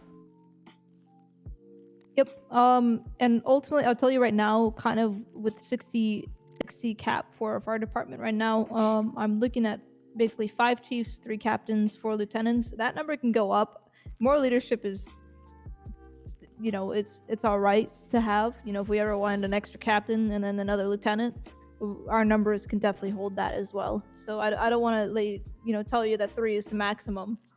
Dark, you can check my website FAQ for that one. Time as well, because we want to make sure we have some lieutenants who know what they're doing as well. Well, but again, even if somebody passes the legit phase, does not mean we have to promote them right away. That too, yeah, you are right about that. Basically, we can sort them out now and bring them in whenever we need, and Yeah, you are right about that. Okay, so the general consensus then, we have 2 active LITs, 2 that we are just going to be Chat, watch talking to this. them and letting them They're know not about even some gonna of go. the They're not even gonna know I'm gone. like, Watch. flaws or whatever they might need to work on, and then maybe in a week or 2, if they show improvement, we can bring them forward to LIT phase. 2 that are a no due to situations that have happened in their lives, and then 3 more that we need to interview. I'll let them know about the deadline. If they miss it, they miss it. And, all right. Could you pass- quickly please sorry? say again who's actually passing, who's just one more time so I can follow up. Who's going into what phase, please? Harless and Garrett are officially allowed to go into the shadow phase. We still want them to be aware of their flaws that they need to work on too. That's what we'll be looking into. Snyder and Davis is going to be more passive. Morgan, Winthorpe, and Richards are a no for the time being. Daniels, Mayer, and Alberts all need to get their interview done by the end of next week. I will say past this group of Daniels, folks, Alberts, and who? Mayer and Alberts. Fellows. Oh, fellows, sorry, my apologies. Totally pronouncing his name wrong. Anyway, I will say past these interviews, I do want to change the way we bring up lieutenants if we need them in the future. And that is if we just see somebody that may fit the bill. Hey, Ripley. Just bring it up into emails. have a chat Welcome. about it. And Good to look into see that. ya. Pull up a I don't chair. wanna do these applications any longer. I want to just have people show that they're interested by just coming up to us and say, hey, I want more. I want to be I want to have more leadership opportunity. I want to help the department more. So long And then as we- there's a set process so people know exactly how they yes. can progress, then yeah, I think that's fine. Just as long Yeah, as it's it's not just us picking, because then I think people would get confused Yeah. as to how they can move up. So Of course, as long as yeah. we have a set process, 100%. Yeah, it's just that we are kind of reaching a Yep, you heard from a Ripley max. herself. She Here is to where we rejoining just- Fire. She's so in I- the training I wanna make phase sure right we're now. not, you know, saying no to people just because suddenly we have no spots left, even though we have good people that could fit.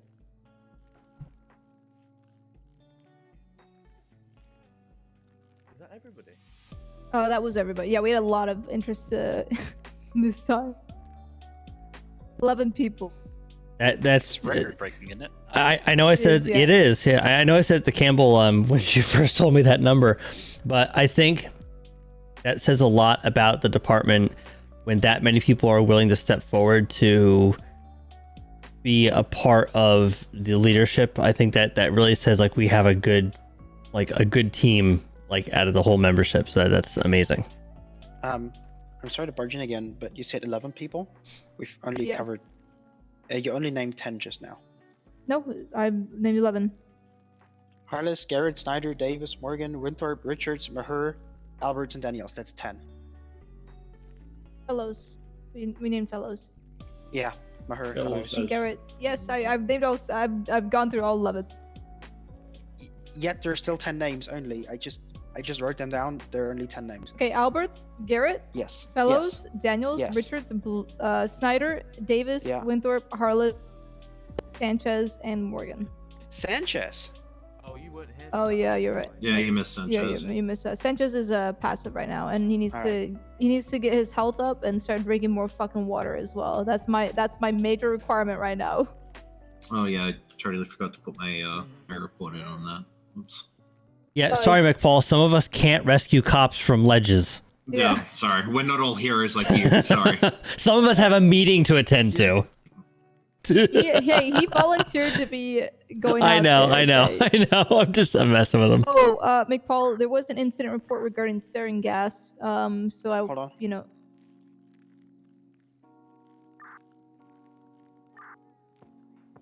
on the radio, but I can't hear him. I can't either. Yeah, hold on. He's really whispering over. Someone crashed another medic. Sorry, yeah. There was an incident regarding sarin gas exposure to some of our members a week or two ago. I just want you to be aware of that if you hadn't seen that. I actually didn't. Okay. Yeah, it's back. Well, It's well, back. Surprise. welcome. Yeah, surprise. Not again. Okay. Who wasn't seen for that? You'll have to look into that. And Totally not. me and the chief are totally going to get together soon and put all reports onto the CAD here soon, so we'll be able to have access to it. I've been available the last couple nights, but you just haven't been Yes, around. No, I guess I have. So have I. Are we gonna air dirty laundry Oh my from the god. kids? Okay, You can this. have your alone time when we all leave. Oh my god. Also, Alright, please don't say that you and I are getting together. There's enough rumors. this meeting is this meeting is Can I be excused? this meeting is now concluded. I would like the chief and Dot with me though, onto the balcony, please. You didn't tell me about this. Hey, Oh no, not like that. Shut the. Oh before my. all of you Okay, leave, just to I'm gonna confirm, throw we're myself starting off. As in the Titliff phase right now, it will be Harless Let it- and No, we're starting now.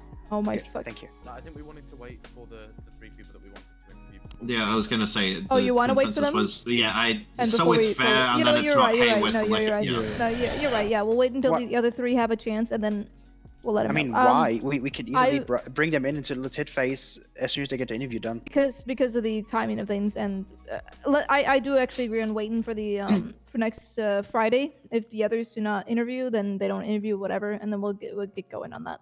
Okay, That's if I fair just may bring that in, wouldn't it be kind of cool to bring the first two people in now, so we didn't have like 4 or 5 people at the time, and we can stretch it out a little bit?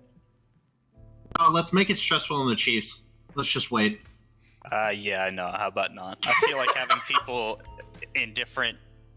I don't see a problem with emailing the individuals that are candidates for it and saying like, hey, you're being looked at in a passive way at this time. We're gonna break this Cool. into sections. Yeah, I'll do that. And then if Do we want to push forward to change it at the moment? yes, I'll go ahead and email the folks currently and let them know about. If you could put it in our bulletin board, kind of some of the. You okay? Yeah, fine. Could you all put you in the bulletin board like who needs to work on what? That way I can pass that forward in the email for those and kind of explain the process as well. Sorry, Wilford, thank you for the resub.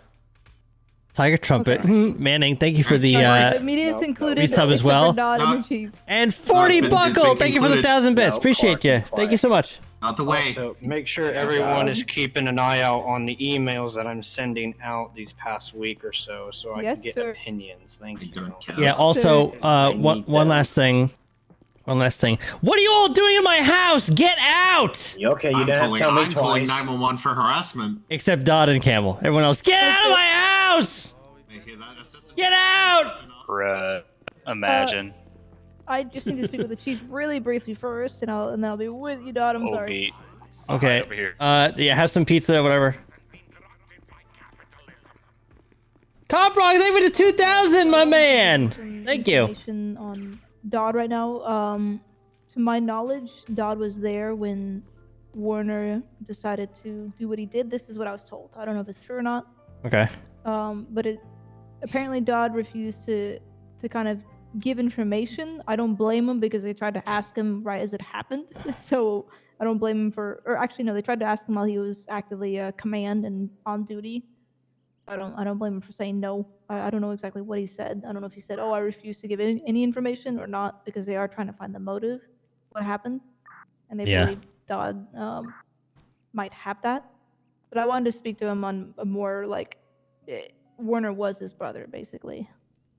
Yeah, I let's did want him to know that we're there for him, and we want him to work with figuring this out as well with law. That way they can, Morgan can have a conclusion as to what happened. And I love whenever Campbell says law because she does Red Dead Redemption roleplay. Yeah, I agree. Let's take him out on the balcony and we'll talk to him. And throw him off. Just take him out back and shoot him. Why don't we go on the balcony just because?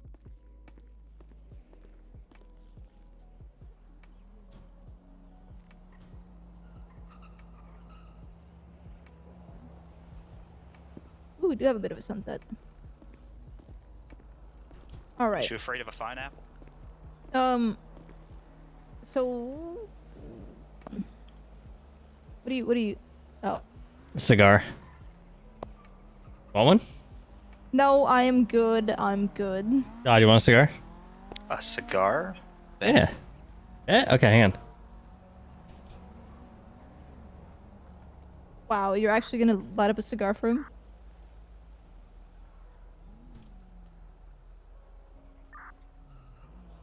No, you can't really light a cigar for another person. They have to have it in their mouth and take a wood match and puff it. I wouldn't know. I've never smoked a cigar.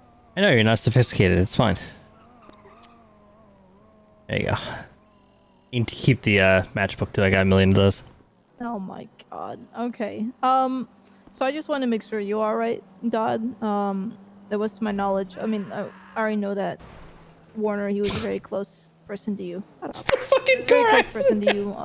Just a correct. And I was made aware of, Law trying to speak with you on about it. Jesus. I just wanted to kind of get. Yeah. So, yeah, he's my brother, and I did have to be present for it, unfortunately. It's definitely a difficult thing to witness, and it wasn't exactly what I wanted to witness at the time. I've dealt with situations like this before. It's easier for me to detach myself from the situation, so to speak. But nevertheless, it is difficult. I appreciate the concern.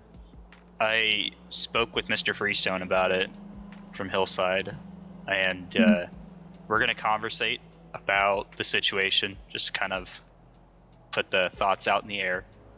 But Why is she facing I'm the wrong doing way? alright. I'm hanging in there. I miss Aiden. I miss hanging out with Kaysen. He had some undiagnosed situations going on, and every time I would talk to him about going to get help or, going to speak with someone, it didn't even have to be a professional. It could have been family. It didn't really matter to me, as long as he was getting some form of help.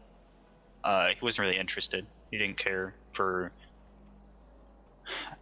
quote unquote being weak, even though that really wasn't what it was. That's what he saw it as.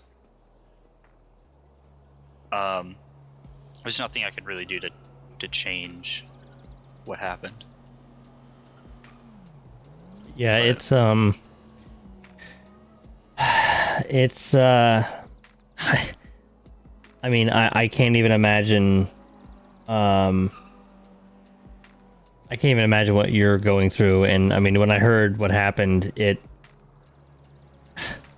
I can't believe it. And I know, I've had some personal conversation with Kasem too. Not very often, but once or twice. And once was right after what happened to Manning. And yeah, he really needed help. And I think there were people willing to give it to him. And I can't really say if he wanted it, but in the end he made decisions for himself, and this is where we are now. And we have to deal with picking up the pieces, and I think most importantly taking care of Morgan. I think that's a very important aspect to all this. It's been a difficult process trying to deal with the funeral home about what's going on with him, and people coming in and investigating what's happening. I had a law enforcement officer stop by Station 8 the other day. Mr. Owen Hodge. He stopped by, wanted to get a good bit of personal information and professional information that I couldn't quite release to him. He wanted security records for whatever reason on him. He wanted to know past disciplinary action that had been given to him. He wanted to know medical history from him, like just things I couldn't give to him. I really didn't understand what his intentions were, but I pretty much just told him, I'm not really going to be able to give you these things. You got to come back with a warrant. And I told him that, if he wanted to get these documents from the department, he'd have to go to somebody else. I'm a biased party in this situation. I can't really associate myself with their investigation.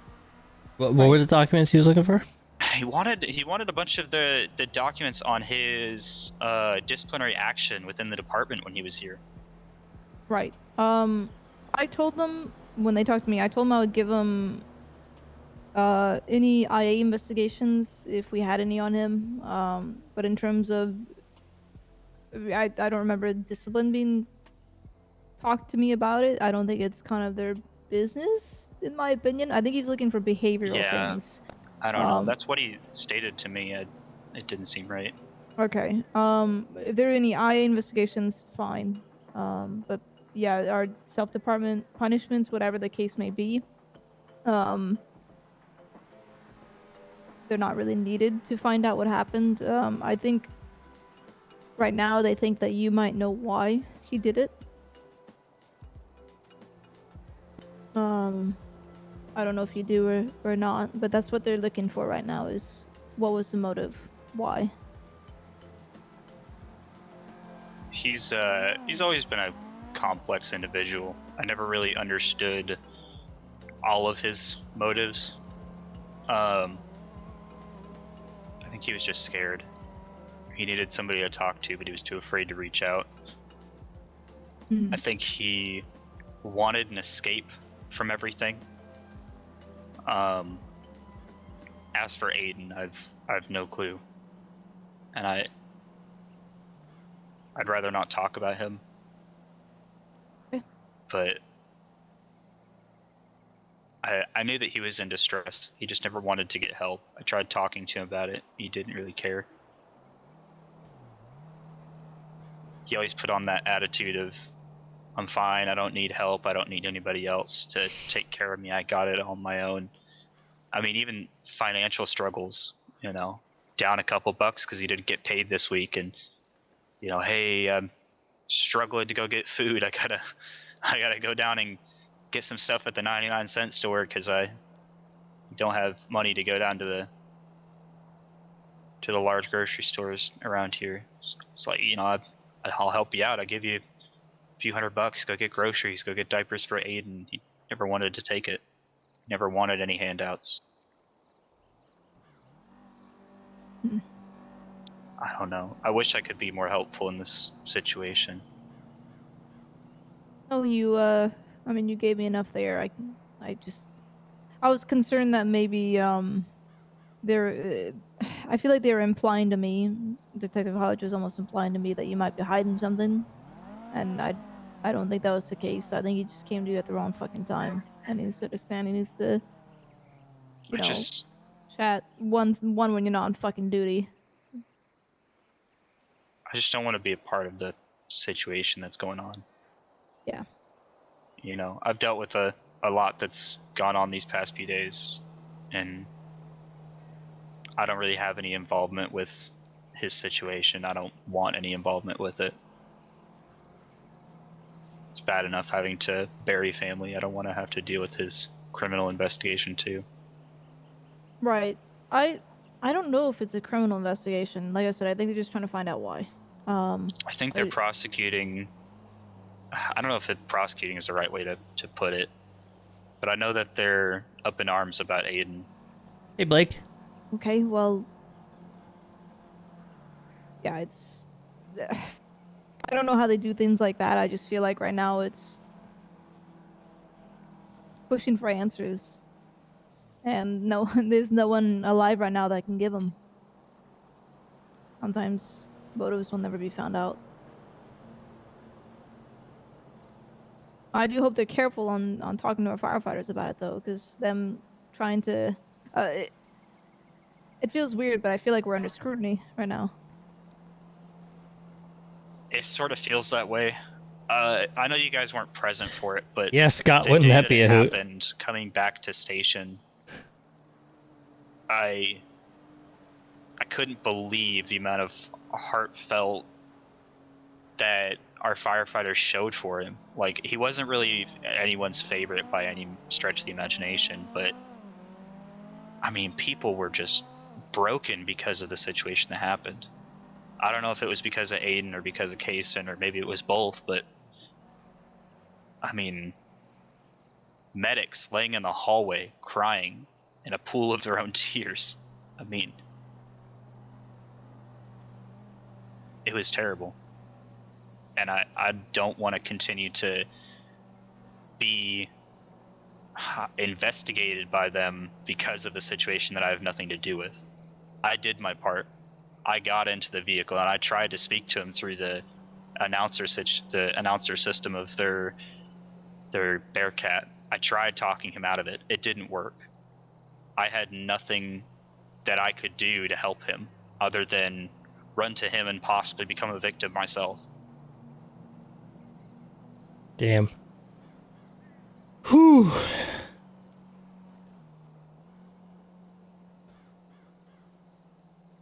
Yeah, look, man, you did all you could in that situation.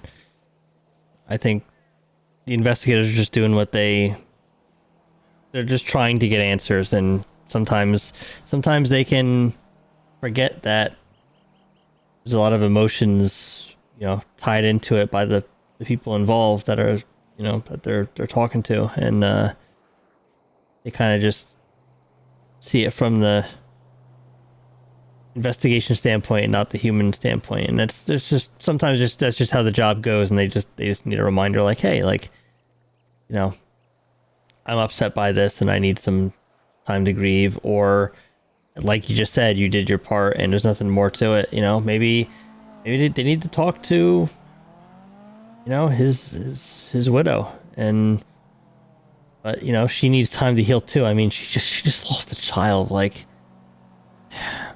they need. I understand the need for getting answers, but grieving and healing have to come first. I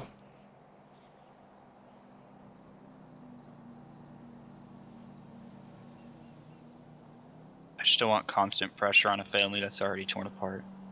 Yeah. Okay. Well, I already said I'd be happy to relinquish any IA investigations on Warner, which, to my knowledge, we don't even have any. I don't know. I'd have to In check. terms of behavioral, that's all more state-related behavior stuff, not I'll him right as a back. person, to my knowledge. So I'm not gonna give him that. I sure as hell ain't gonna give him that. I mean, he always Yes. Give me 1 second with the radio transmission. 1 second, Chief. Yeah.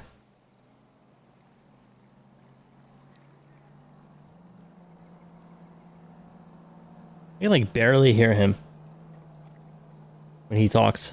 I'm very sorry to interrupt. What time do you reckon that you're going to bed today? Question. Well, I'm an old man, so that could be anywhere from 5 minutes now to 1 in the morning. Why do you ask? I've just been contacted by an LSPD officer, Officer Deggs. Apparently, there is a Detective Hodge that went round to somebody's house yesterday, and this is regarding the Warner situation, and was questioning them yesterday. Apparently, it got high rate, which then ended up in a marked LSPD unit responding to the scene. You were there, or you were And I've also heard, he told me all of this off the books, as he's not able to tell me any of this.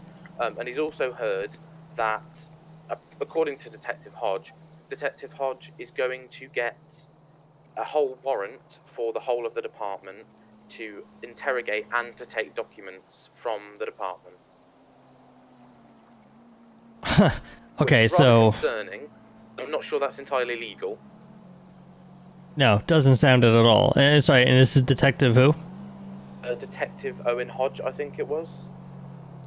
Okay, gotcha. Yeah, I'm familiar. Yeah, I've met him a couple times. Yeah, that's not. No, and I'm literally sitting here. Hang on, I'm actually here with Dodd and Campbell right now.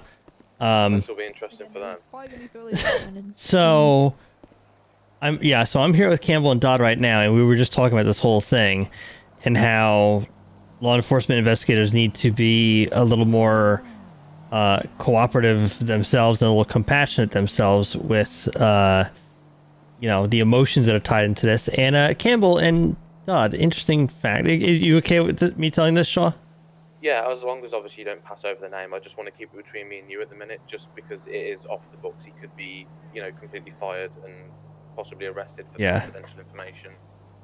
Yeah, so there is a detective. Can I name the detective who is trying to do this? Detective. Yeah, that's fine. Okay, so there's a Detective Hodges in the Blaine County Sheriff's Office.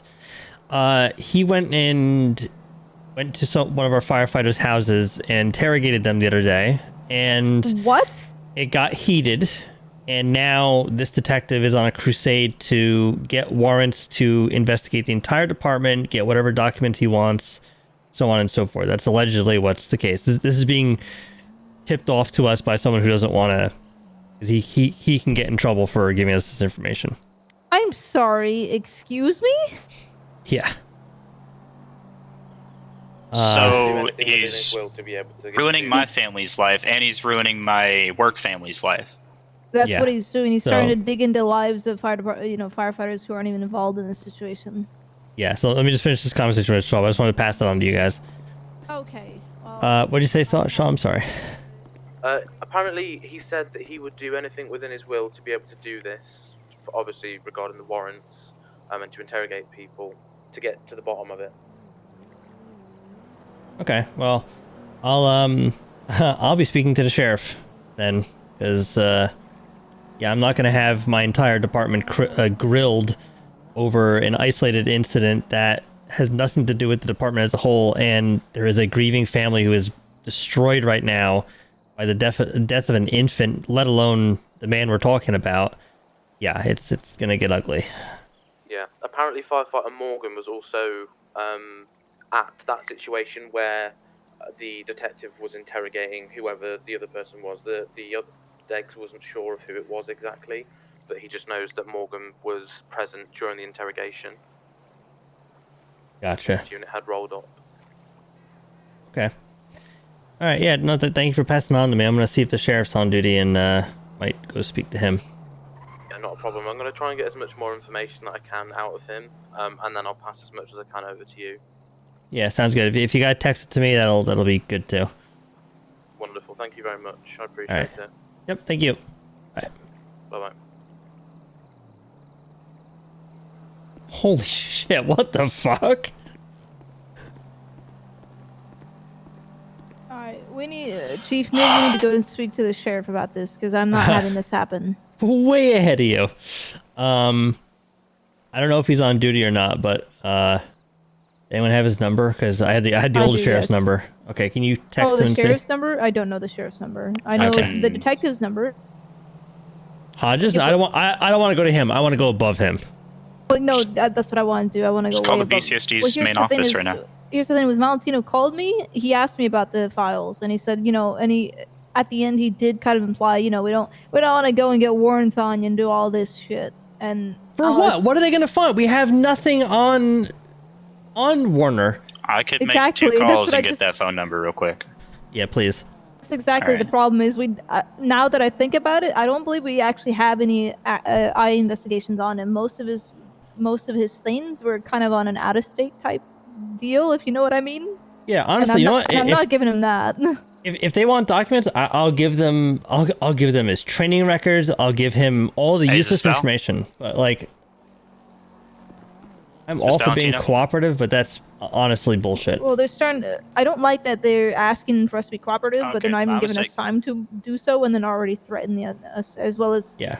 Okay, Oh yeah, no, we're driving up there if he's up there.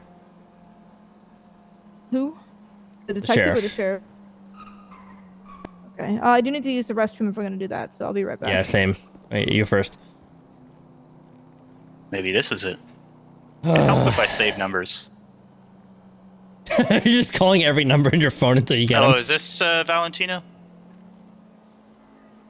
Hey, it's Dodd. What's going on, buddy? I'm looking for a phone number real quick. Can you help me real quick? Okay, so I'm looking for the sheriff's phone number.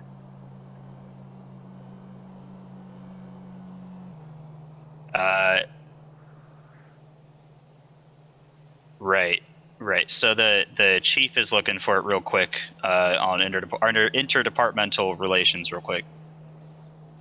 Ooh, good call. Negative.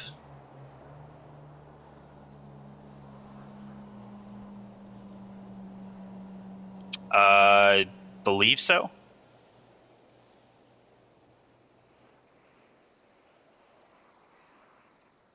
Okay.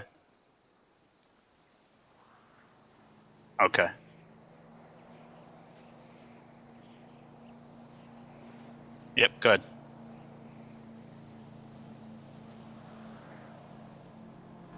Okay. Yep, 281. Fuck. If I had my phone out, I could have gotten that. 374-893. Okay.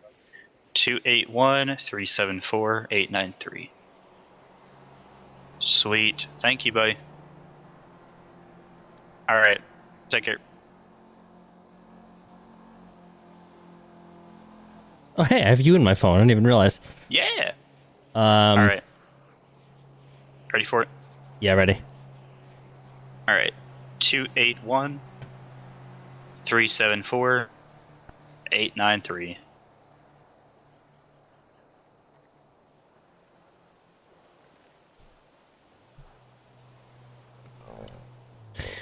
Okay. I'm gonna call him right now and see if I can get him.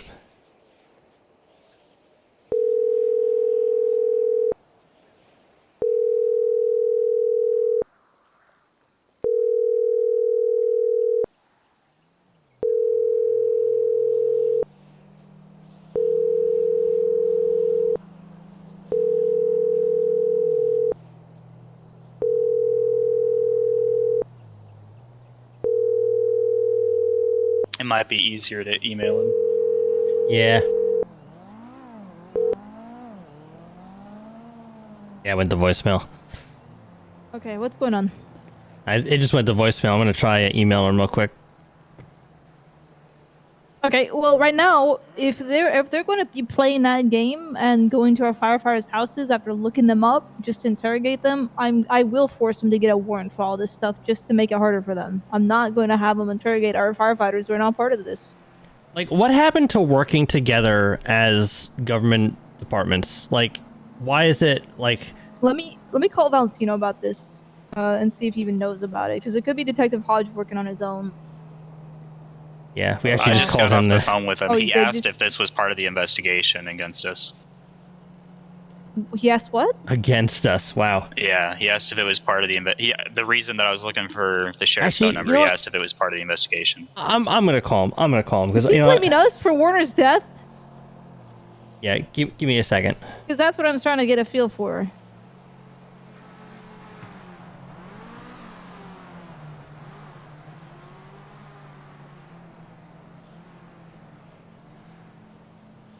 There's this damn number. Hang on.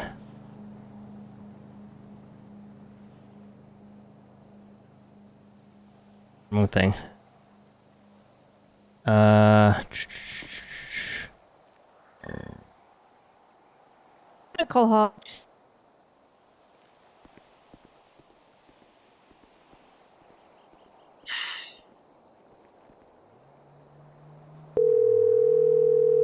See how this goes.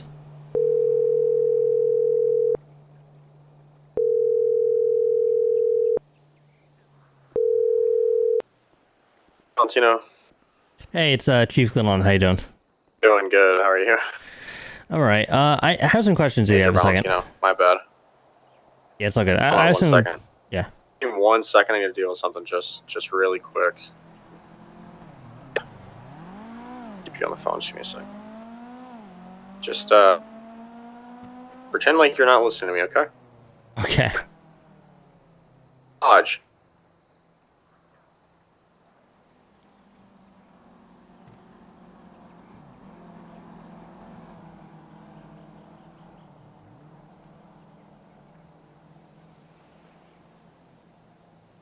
God.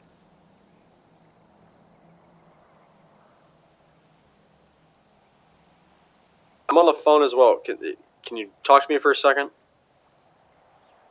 Okay. Well,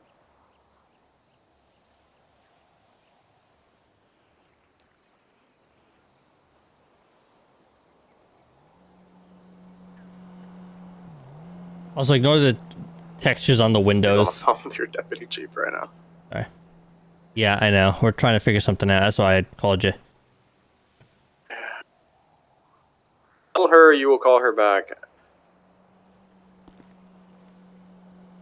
You need to watch your driving. You just about took us the fuck out. I'm like a bat out of hell. Okay, well, either way, you're flying around that corner and you just about took us out, so watch your driving. You can call her back or do whatever you need to do. Yeah. So anyway, Okay, that's fine. I'm on the phone with the chief, so we'll figure it out. I'm sorry, Chief. Alright, what's going on? All right. Just a couple questions because I don't know. This seems like it's spiraling, and I'm trying to figure out what is going on here. So obviously, this is Of about course. The Warner suicide. I mean, we just called to get a phone number from you for the sheriff, and I mean, there's a case against us as a department. Like, what's going on? Oh, no. So, alright, let me kind of explain what's going on here. So, we had a situation, obviously, I'm sure you're aware of the details, are you? Yeah, I'm aware. Like the details of the actual call and what happened on the scene. For the most part, yeah. I'm sure there's parts that I don't know, but that's with anything, That's really. Probably for the best, to be honest. So what we're looking for and what we're looking to get is records pertaining to his mental health, and anything that you guys may have had on him leading up to this event. just so our investigators can kind of get a background of why this happened, because it's more than just a suicide investigation right now. It's a homicide investigation along with a suicide investigation. Right. Yeah. Our investigators are trying to get as much details as possible to kind of build up to why this happened and what caused this to happen. We're looking to get our hands on any sort of like referrals you guys have for him on mental health, maybe any signs that he may have shown that you guys have documented, that kind of thing. Any, referral visits to a mental health resource center, something like that, and the issue, not really an issue so much, but more so like the kind of like deal is like those documents are pertinent to our investigation and we need them. And as far as what I've been made aware, Deputy Hodge has been requesting them and they just haven't been showing up. But it's got to the point where he's gone down there several times. Apparently someone gave him like some attitude about giving up the documents. I don't think it was your deputy chief. I'm not sure what was going on. I know who it is. I'm not going to throw them under the bus because, I understand why and whatever. Pretty much, we were at a point where, obviously we don't want to do this, but if we can't get you guys to willingly hand the documents over, we'd have to get a search warrant. Okay, well, here's where I stand with this is, for one, we have a family who is grieving the loss of a husband and an infant, and Absolutely. she was present when one of your investigators, Hodges, was there grilling one of our members right in front of her. And she's upset, we're all upset, because she just lost her child. Of course, and now, like, no offense, but your investigators are not giving anyone time to grieve. They're just I completely no, understand. let me finish. They are making demands of people who are still haven't even wiped the tears from their faces. And not only that, we are 100% willing to cooperate with your investigation and give you the documents that you need, but showing up at people's houses is what I'm allegedly finding out, and grilling people like who aren't even involved is downright disrespectful, uncalled for, and unprofessional. Like there are people here who have like access to these documents that if you need them, we will work to getting you to them. But having your investigator, Hodges namely, threatening to get a warrant to investigate the whole department and take everyone down is unacceptable. And if I see that deputy, I'm going to have words with him if you don't. So I let you talk. You should let me talk. So yeah, absolutely. Here's the situation, and I just want to say, obviously, I'm going to look into this and get all of the details, and I'm going to take your word for what you're saying. I'm going to trust you. You've known me. I've known you for a very long time, and you've never done me wrong, okay? I'm trusting what you're telling me right now, but I'm going to look into this. I'm going to get the information and figure out exactly what's going on. As far as, him saying he's coming to take your entire department down, that's absolutely bullshit. The only, I don't know why. first of all, I don't know where the literally entire just told department, that Hodge doesn't on the even make phone, sense. We're getting the paperwork to you. And People he that yelled would at me, realistically threatened even me. go down in a situation like this is anybody who intentionally withheld evidence. The only thing. And that wouldn't even really, it's not really a thing. You guys are just, you guys are meeting to try to get it together. It's not like you're, oh, fuck you, we're not giving you that. Like, come get it. Like, you're not doing that. For the warrant, and it wasn't an arrest warrant that he filed for, it was a search warrant. Simply, we understand you guys are having trouble with locating these documents and getting them together. And based on what he's saying, you guys, he's waited 24 hours, he's waited 48 hours, now he's waited 72 hours, and he's still not got them. And the documents are indeed pertinent to the investigation that, you never know what happens in a situation like this. Like, yes, does this situation look cut and dry like this is what it was? Yes. We don't know whether there's foul play involved. We don't know whether anybody, may have encouraged this or maybe playing a big role in this or anything like that. And these documents might have potential answers and, potential people we need to look into to try to figure out, what more there is for us to do there's any sort of justice or responsibility for, you know, the death of that child. Yeah, I understand that, and just because I believe you misunderstood me. I'm not saying that Hodges said that he was going to take down the whole department. It was more of a matter of he's just going to talk to anyone he has to, and get a warrant to speak to anyone he has to in order to do this. I think he's a little heavy-handed when there are grieving people involved. Like, this entire department is grieving. Like, if you lost one of your deputies today, and tomorrow I came to you and asked for a whole bunch of shit from you, I think you'd probably ask me to take a breather. And I understand it's been 72 hours, but I'll be honest with you, Warner's not going anywhere, nor is this child.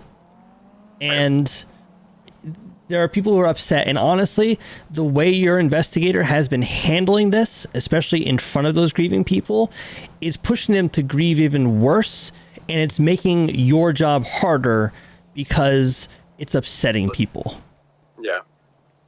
I mean, I'll say this up front and to your face. I mean, he is grilling people in front of the wife. I mean, that's, in my eyes, that's not acceptable. It's just not. I know he went down there and he also grilled his brother for the paperwork. And again, I don't think that's acceptable either. Yeah, he even said that, like, you need to go to somebody else because I'm way too involved in this. And I don't know how that was received by your investigator, but there's a couple other line officers and chiefs here who'd be more than willing to work with him. But either he has to eat some humble pie and take a step back and handle this more like a compassionate person than what I'm viewing as just someone trying to get answers and not caring about anyone who gets in his way. It's either he's got to do that, or my recommendation is you reassign a different investigator, because this guy is causing problems. And I'm not going to sit here and have members of my department, my family, grilled the way that they are when they're grieving. There's got to be some level of compassion here, like something. I understand.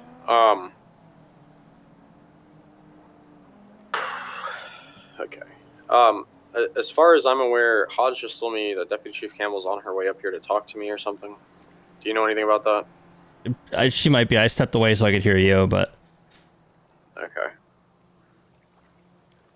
I mean, I'll call her when I get off with you, but, you know... Oh, it's fine. I was going to say, if you guys both wanted to come up and we can talk in person, that would be fantastic. Because obviously, you know, over the phone, I have somebody in my car, and it's, you know, a little hard to speak on certain topics. Because Yeah, I gotcha. somebody that's in my vehicle is also related to this person, so... Yeah. Trying to tread lightly here. Yeah, if you want to meet somewhere, are you up at the... you want to be at one of the stations, or... Yeah, I could gladly just meet you at the sheriff's office in Sandy. Yeah, okay, yeah, I'll come up. Yeah, it's better when it's face-to-face, so... Yeah, and if you want to bring Deputy Chief Campbell with you, that'd be great, too. That way we can just all three sit down and kind of hash this out and figure out what the next course of action is here. Yeah, absolutely. And believe me, I got nothing... I'm not angry at you. I'm just angry at, like, the way this is being handled because, like I said, just... 100%. If there's no level of compassion in this investigation, then, yeah, of course people are gonna close up on you and clam up. Like, they're not gonna want to deal with you. Yeah. And when I called Deputy Chief Campbell earlier, you know, I try to be very compassionate about it, and at the end, you know, I even said, you know, again, like, I understand, I'm really sorry for you guys' loss, and I know you guys must be grieving in this situation. You know, kind of, you know, help show compassion towards the situation, but also, you know, try to get our job done here and get what we need to do out of the way so we can give the family closure and let this kind of heal.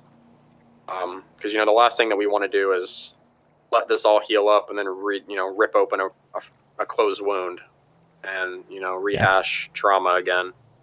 It'd just be better to get this all off the chest, get this out of the way, and then everybody can on the healing process, because it's a long process, and trust me, I know.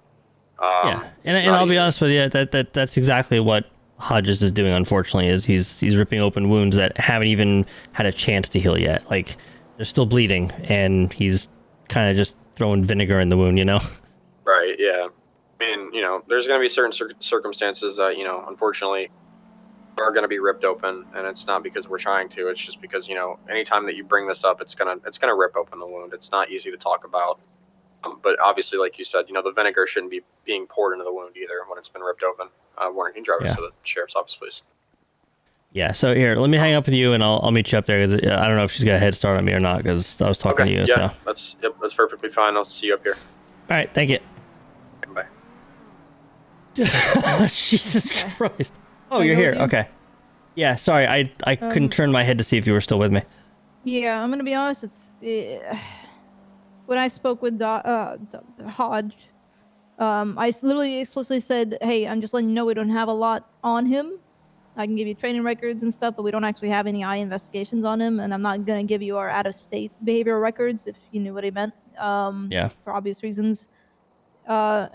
And then not only like 10 seconds later, he threatened me again about warrants and stuff when I asked him. I don't remember what I asked him. I was irritated by him. He literally threatened me. It was an actual threat that saying, "Okay, you know what? I'm just gonna." Oh, that's what it went. He was talking about the timing of how quickly I was getting those documents to him, and I told him I had to speak to the chiefs. And people have shifts. I was off duty 2 days ago. Yeah. And then that's when he threatened again to get warrants out on my entire department. Yeah, And, okay. and I told him, I don't remember what I said there, but he said, go speak, if you have a problem, go speak to my major. And I said, I will. And then I hung up. Okay. All right, yeah, let me use the restroom real quick, and then I'll meet you by my truck. It's in the garage. Okay. We're going to meet him up at Sandy, so. Yeah, we need to handle this, because I literally was just talking about how we need better interdepartment relations, and when you have a detective doing this, it's going to cause a rift. Yeah, exactly. So, all right, I'll meet you by the truck. Okay, let him know. She didn't have to witness that. Yeah. Woo! So, I just want to clarify too, in this stream, I'm not personally angry. Like, I'm role playing. I had to make that clear because I can't tell you how many times people like think I'm actually angry when I'm actually just role playing. Like, I'm role playing a character. It's like when you watch a movie and someone starts screaming at another person's face in the movie, do you think the actors are having an argument or the characters? And it's the same with roleplay. And I can't tell you how often that happens. It's really weird. I don't know. Glenn doesn't have a toilet, so we're just going to pretend that he's in... Oh, here's the bathroom over here. This is the bathroom. All right. Give me 1 second, guys. I have to use the bathroom, so just give me like 2 seconds, and I will be right back.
All right. Thank you all for bearing with me momentarily there. So yeah, just remember, this is all roleplay, guys. We like to handle these kind of things in character too. That way it's like, no out of character like animosity and stuff. Oh, there we are. Nice truck. Thank you. I'd rather have yours though. I know. I'm more of a Ram guy. If you can buy another one without that patch on the side, you let me know. We all right. We'll do. All right, you ready? Oh yeah, I'm ready. What you I'm gonna say? ready. For the first time, I think ever, the fire department's gonna be starting the fire, huh? I need you to pull up. By the way, I can't get in. I didn't start the fire.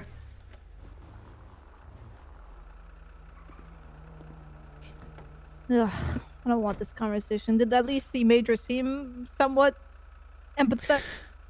I think so. I think he understood where I was coming from with it. I was like, look, like your investigator is upsetting people, and it's not helping your investigation if you're ripping open wounds when they haven't even healed yet.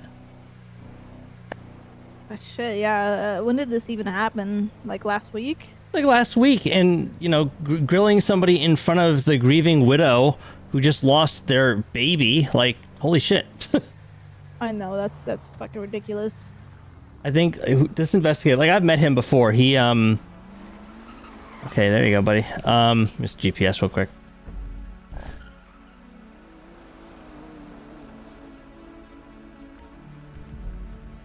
I met this investigator before. He Jesus Christ.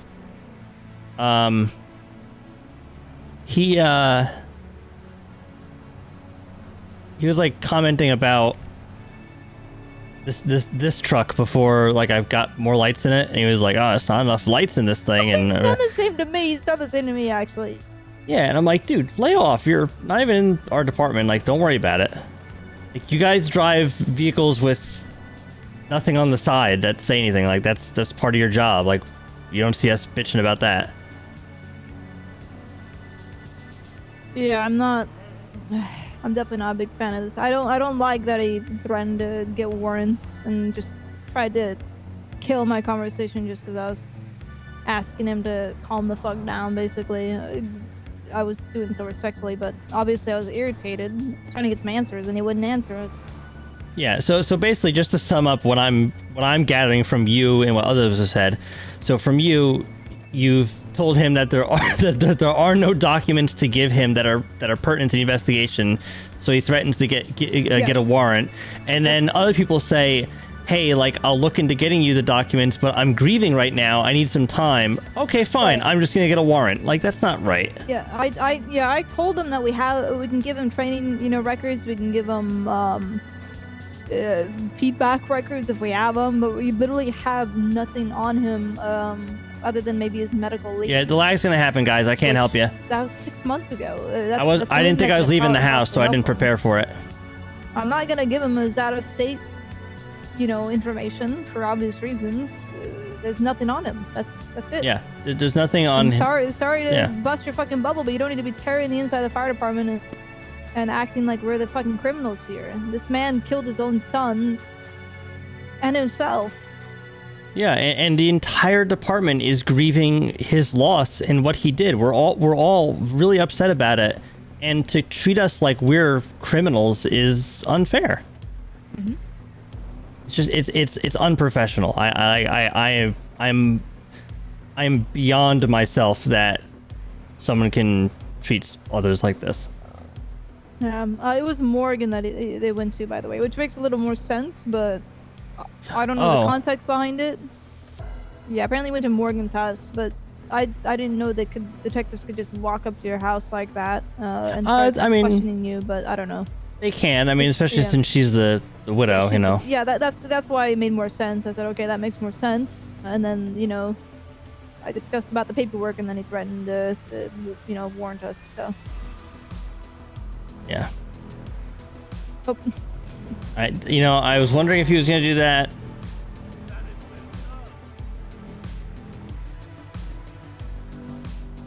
I think you need to go to... Which station are you going to? He said meet about Sandy. Oh, yeah, okay.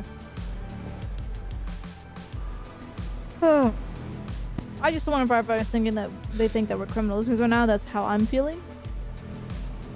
Yeah, and we don't need to have the whole department, like I was trying to explain, like we don't need the department dragged down into this, and Valentino misunderstood me as like Hodges is trying to drag down the department. That's not what I'm saying. I'm saying that you're dragging down the department lower, and of course nobody's going to want to talk to you or help you because you're making them feel bad and making them feel worse when they're grieving. Mm-hmm. Who are we speaking to? The major? Yeah, Major Valentino. Okay. Oh, it's been Valentino. Okay. Yeah, he said he's gonna be a Wait, he's star. Major now? I guess so. Oh yeah, it must have been recent because he said like captain, and then he was like, oh, I mean Yeah, that Major. must have been a really recent promotion for him. Yeah. But he also couldn't say very much to me on the phone because he had someone in the car that's related to the family, which I don't know who that would be. Okay. Yeah, that's a new promotion. I think Valentino, he tends to be very understanding and understands both sides, so. Yeah, I hope so. I know I was abrasive on the phone with him, but like I'm upset. Oh yeah, we have every right to be, as long as we're still respectful. That's what I was to the Hodge. I don't like him suddenly turtling up and be like, well, speak to my major about it. Like, how about you deal with the problem yourself and fix it? But okay, I just gotta. Kenai is staying with a friend right now. Okay, good. Yeah, like we're not trying to hide anything. Like, God, like what? Why? Just be patient, fuck. Like what happened to interdepartmental like courtesy and working with each other and not treating each other like we're gangs that are basically on different sides? You know, that's what it feels like sometimes. Oh, Val's calling me, but we're just down the road. There.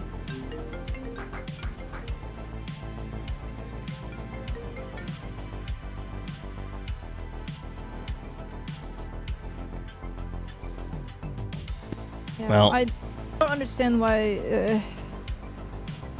Because Hodge was acting like Dodd was covering up something, which I don't like. That accusation. It's just a mess.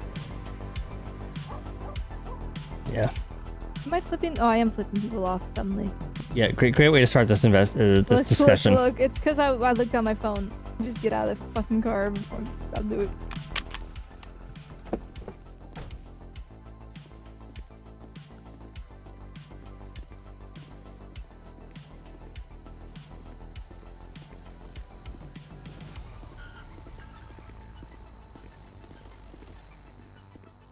Howdy. Howdy. My fellow deputy here wanted to introduce himself to you guys, and then we can, the three of us can go upstairs and speak. Howdy there, sir. I just wanted to introduce myself.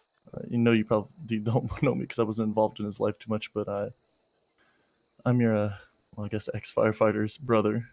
I wasn't too involved in his life too much. I tried to be there somewhat, but I just felt it was a responsibility of mine that was hanging over my head to at least introduce myself to the other half of his family that he held close to him. Oh yeah, it's nice meeting you, and I'm sorry for your loss, and I hope we can all move forward with this and learn from what happened and remember him. I'm sorry for your guys' loss as well on both ends.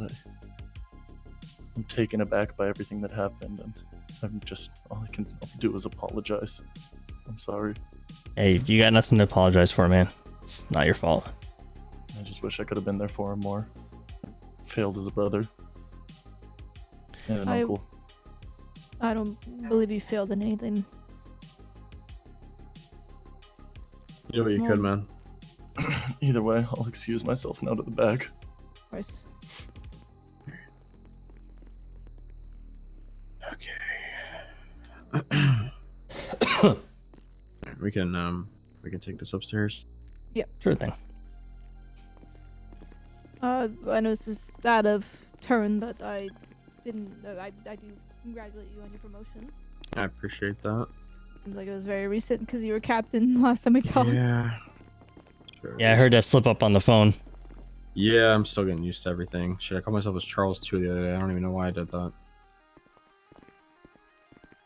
Just step in here.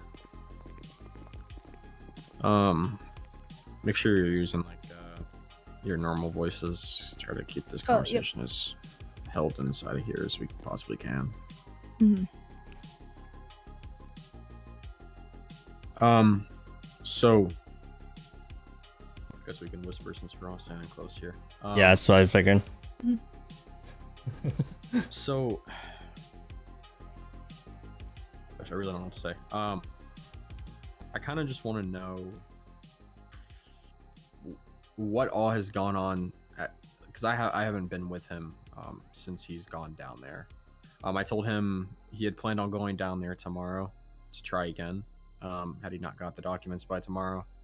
And I told him I was going to go with him, and just to kind of make sure things went smoothly and kind of try to make it a little bit more clear to you guys and more transparent as to what's actually going on.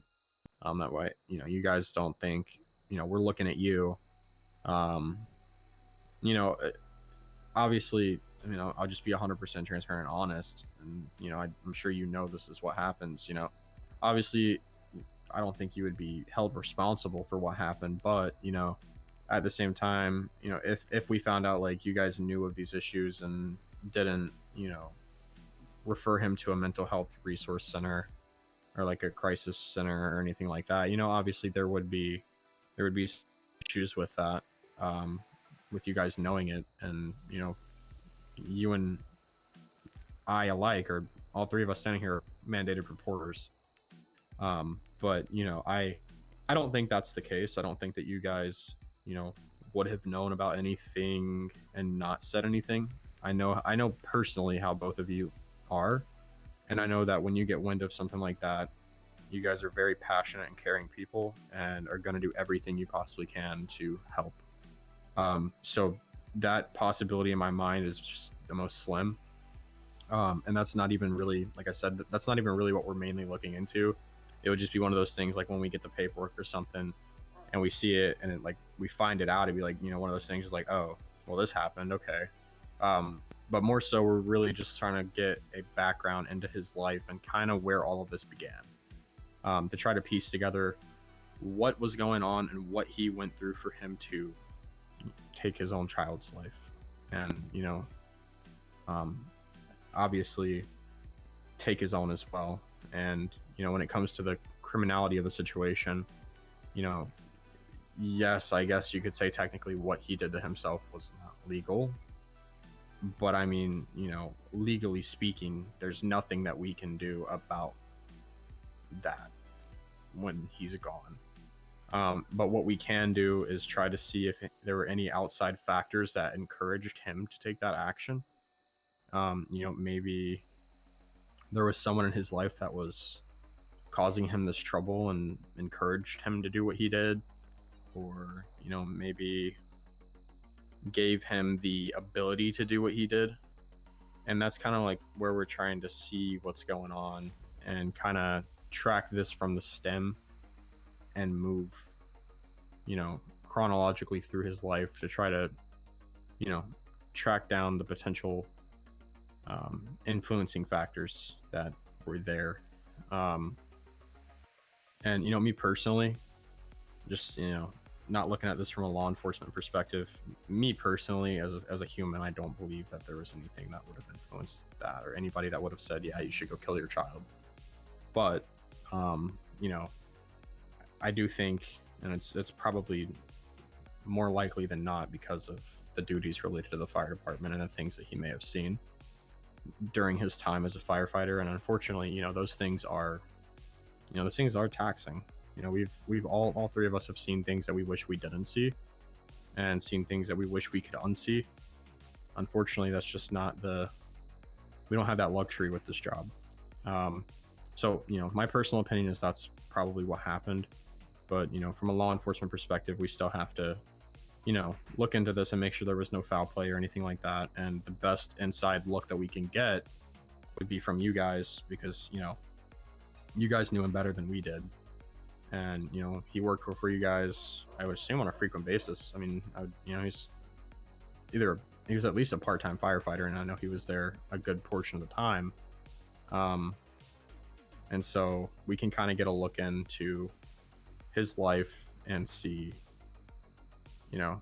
chronologically and piece it together, like this is where it began. And unfortunately we now Yeah. know where it ended. But I agree, and like we're willing to be fully cooperative. I just think that investigator Hodges went about it in such a abrasive way that understandably people were resistant to talk with him or communicate with him because I mean everyone's still grieving.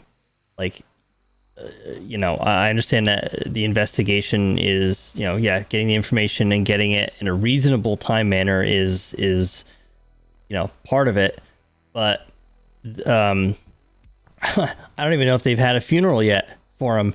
I mean, he's not a member of the department anymore. He hasn't been for some time. So, like, it's a family funeral that is being arranged. I don't know anything of the arrangements for it. I don't even know if it's happened.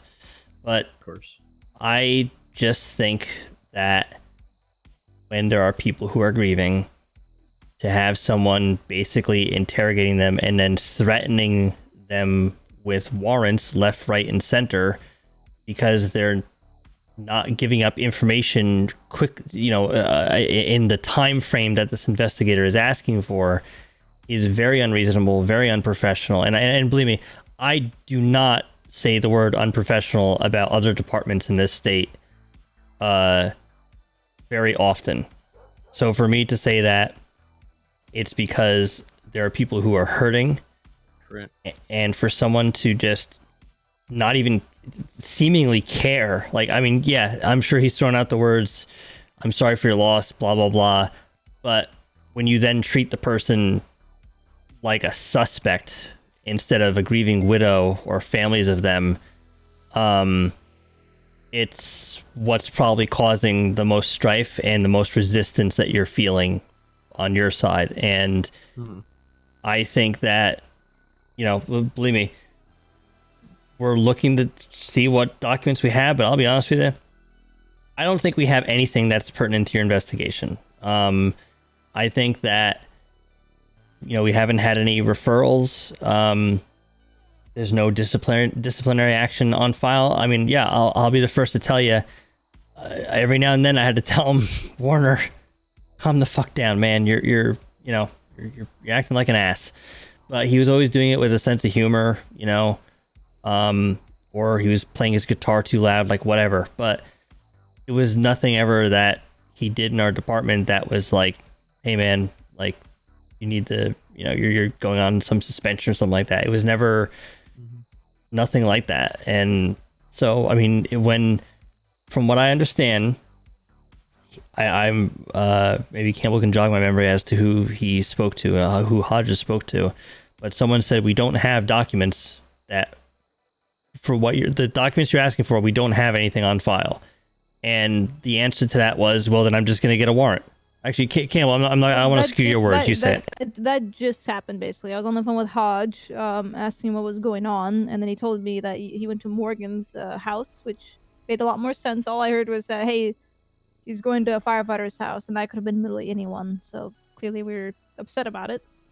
And then I let him know, look, I looked through what documents we have. We don't have anything imperative to the investigation. I can still send you his training files. I can send you, maybe some feedback files that we may have. But yeah, he's got no IA investigations on him. He's got nothing on him regarding his behavior or anything like that, because we always. I can tell you what I can read the specifics of the warrant, because I have the paperwork. Off the top of my head, he filed it, and the warrant has not been. I mean, it's been filed on our end, but it hasn't been signed by a judge. It's not approved as of yet. But I can tell you, he was looking for internal affairs investigations documents, if there are any, references to hospitals and mental health facilities, if there are any. Any referrals related to aggressive behavior, insubordination, and suspensions that were given to him during his time with you guys. To, like I said, try to piece together this entire thing and rule out, foul play here. Because at the end of the day, he had a firearm. We don't know where it came from. And to backtrack a little bit, as far as going to a firefighter's house, if he went to I guess her name is Morgan. That's his wife. Yeah, that made more sense. Yeah, when I found out. Yeah, and just to clarify, obviously, yeah, she's a firefighter, of course, but the most important thing is she's the wife, and that's kind of where that comes to play, and that comes first. And allegedly he threatened her with warrants too, which I can't confirm that, but that's what I'm understanding. I don't know what he would be trying to get warrants for her for. That could be incorrect information, but I just wanted to pass that along to you. If it's wrong, then I apologize, but that's what I'm hearing as well. So yes, so I told Hodge that I'd get him the paperwork, once I go through it, as well as talking to my chiefs.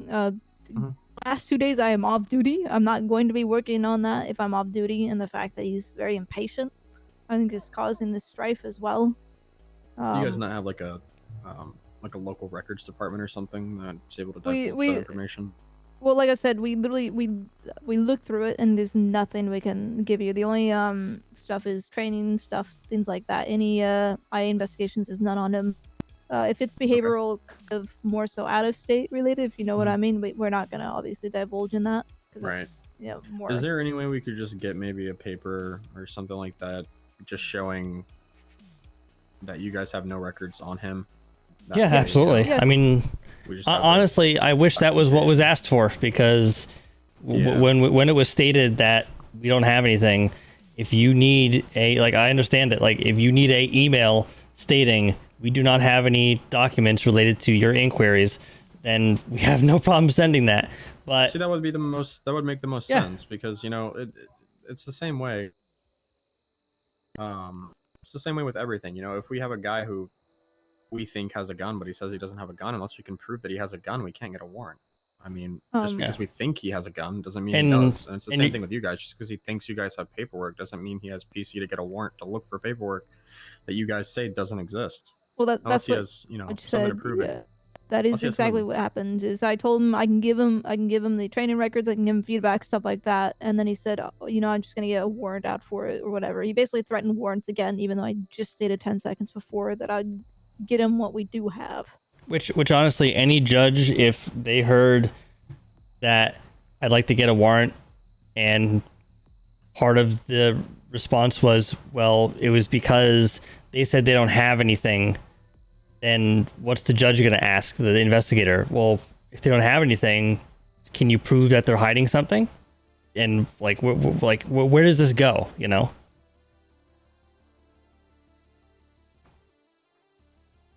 Yeah, I guess for us, it's just the way he's handling this entire situation. So yeah.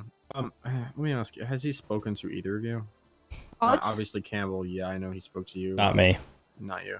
Kind of from the beginning of this entire thing, can you kind of just from your very first interaction regarding this incident to you pulling into the station, what all has been said and what all has been communicated with you from him? I'll start, since I'm the one. He came up to me on Tuesday, or he actually called me and said, "Hey, I need to speak with you." I talked with him. He indicated. Cut you off. It's Tuesday the 3rd. Yes. Okay. All right. Continue. He told me about what had happened, because at the time I didn't even know about this situation, so it was a very complete shock to me to suddenly hear about it.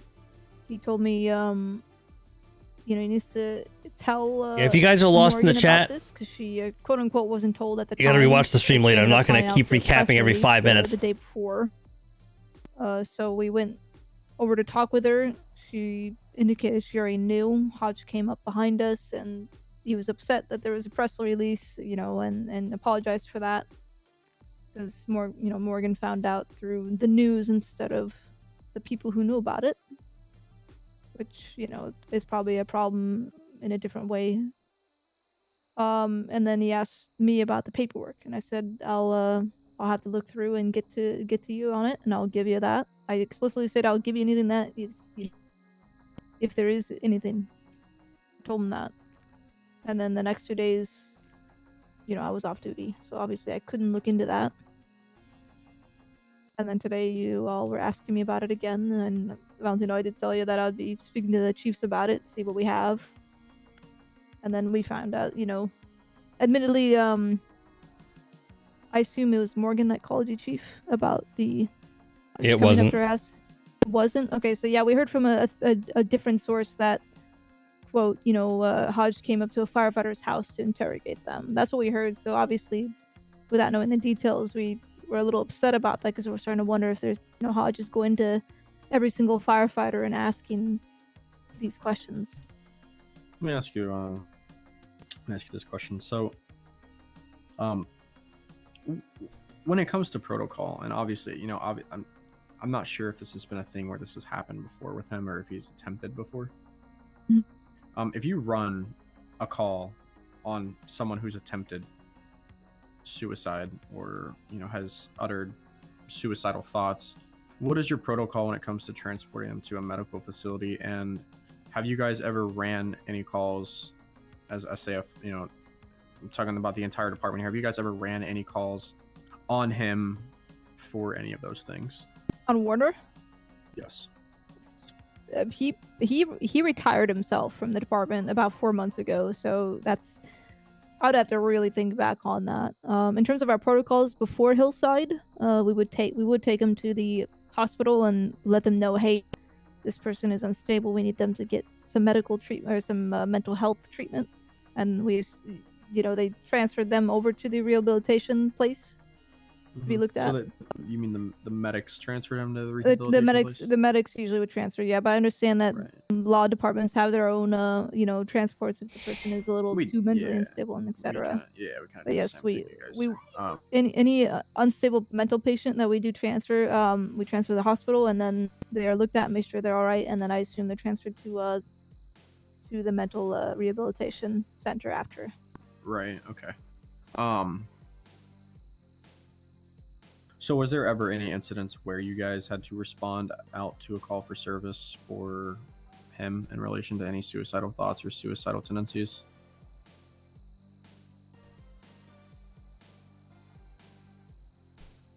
I don't.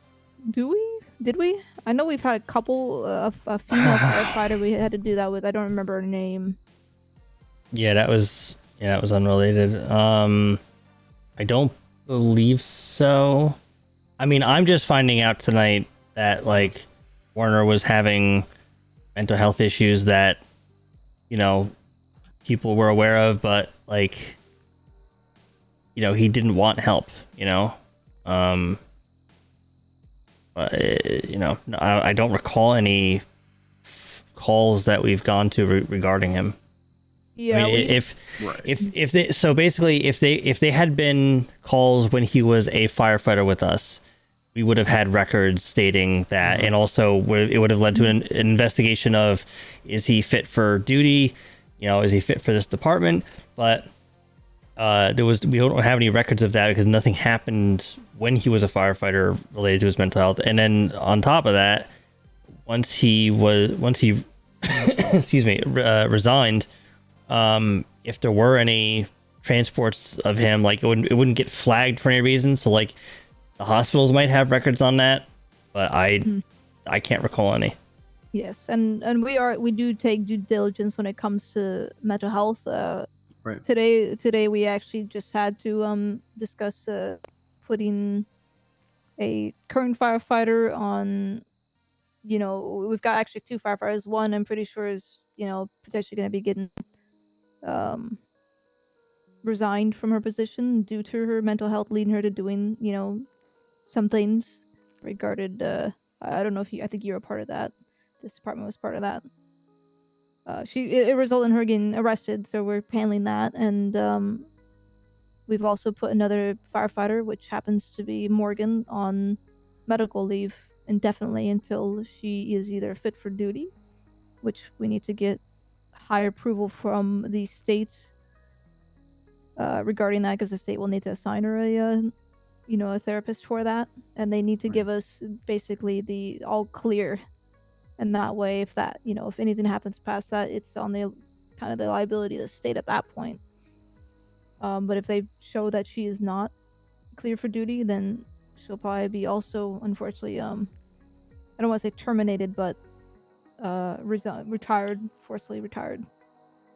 Okay. Because we do take mental health seriously. We've had to quote unquote fire past firefighters for showing that they cannot be fit for duty mentally. So let me ask you me ask you this question, and actually, it's less of a question. Okay. I don't know. I get whatever. I'm just gonna say what I'm saying. So,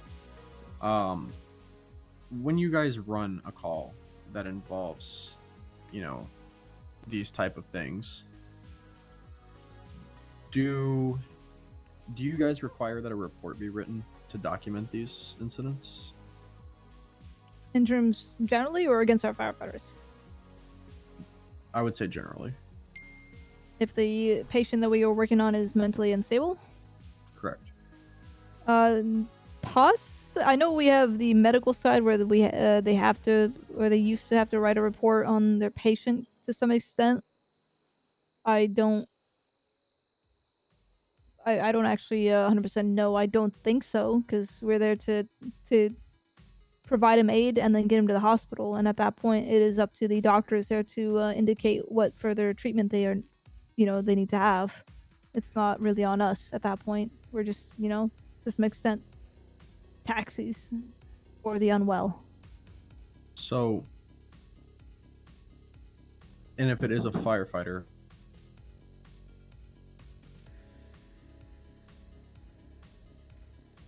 if it is a firefighter, if we're treating our firefighter, yes. well, at that point, we know that they work with us. I'm sure anybody mentally unstable who we bring in, their work will eventually find out about it, and I would hope they would take precautions on it. But for us, we put them on medical leave and get them the help that they need.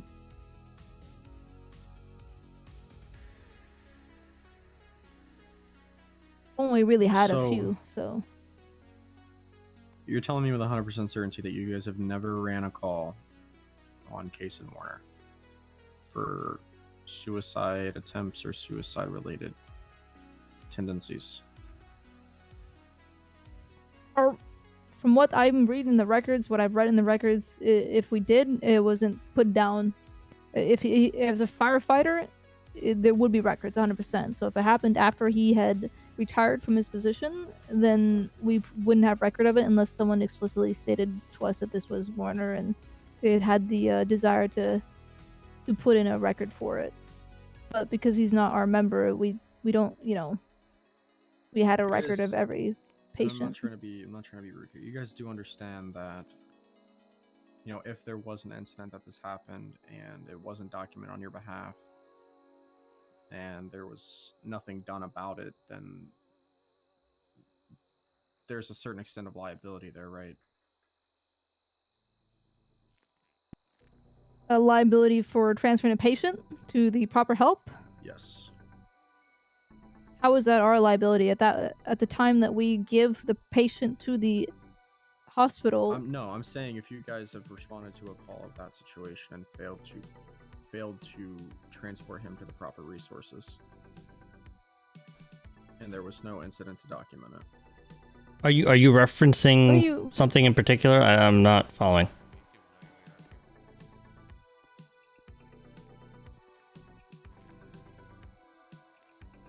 You've asked that like 3 times now. I'm not understanding where you're coming from. Give me just 1 second.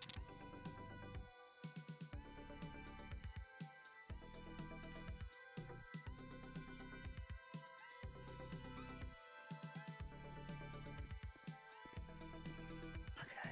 As you can see here on the computer in front of us,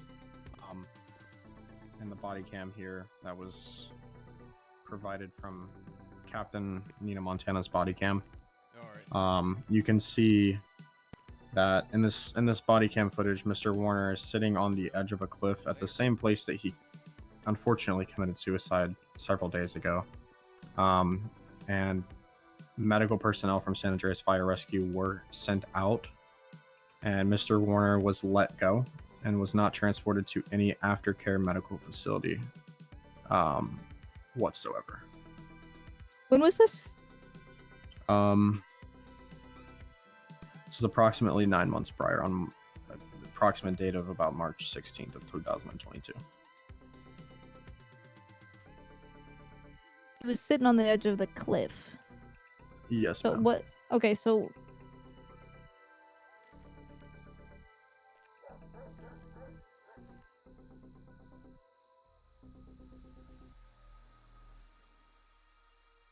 Well, let me check something.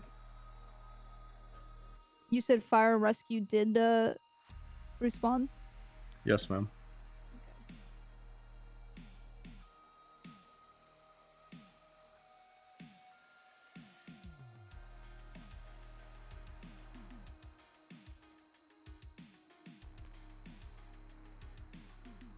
Just gonna look at that too. Just give me a second.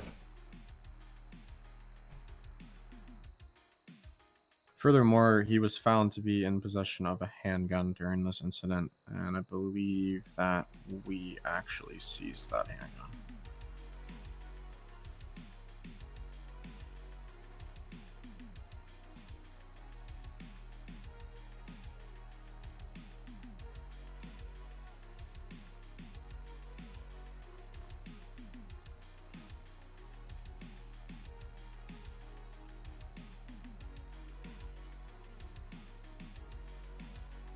Okay, well, without knowing which firefighters actually responded, because there could be I don't know if there could be a reason for it or not. It looks like they were law on scene as well.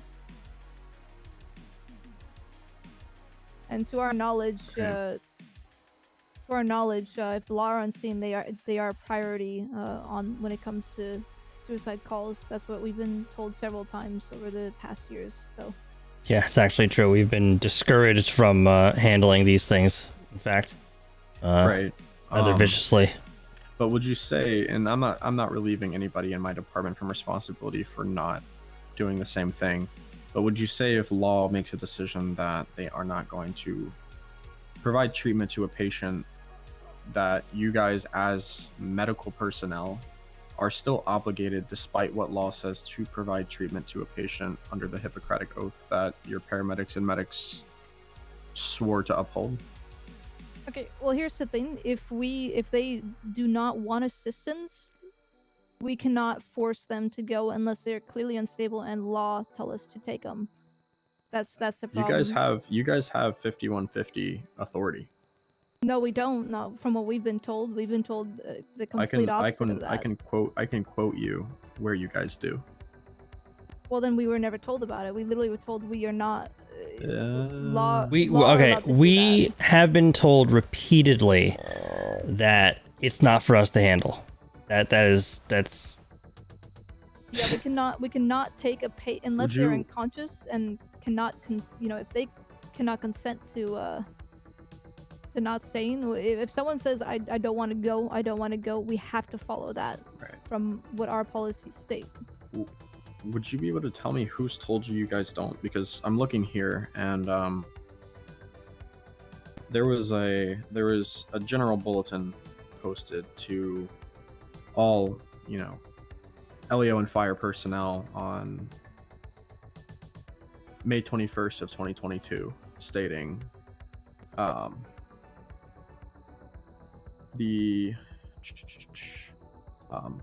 says specifically here, a mental health and voluntary examination, commonly referred to as a 5150 or Baker Act, by qualified personnel per the Code of Law, a law enforcement officer, commissioned officer with the fire and rescue, judicial officer, or physician. With any of the above listed personnel deems it necessary to place a subject under the provisions of an involuntary examination, the subject must meet the criteria listed below.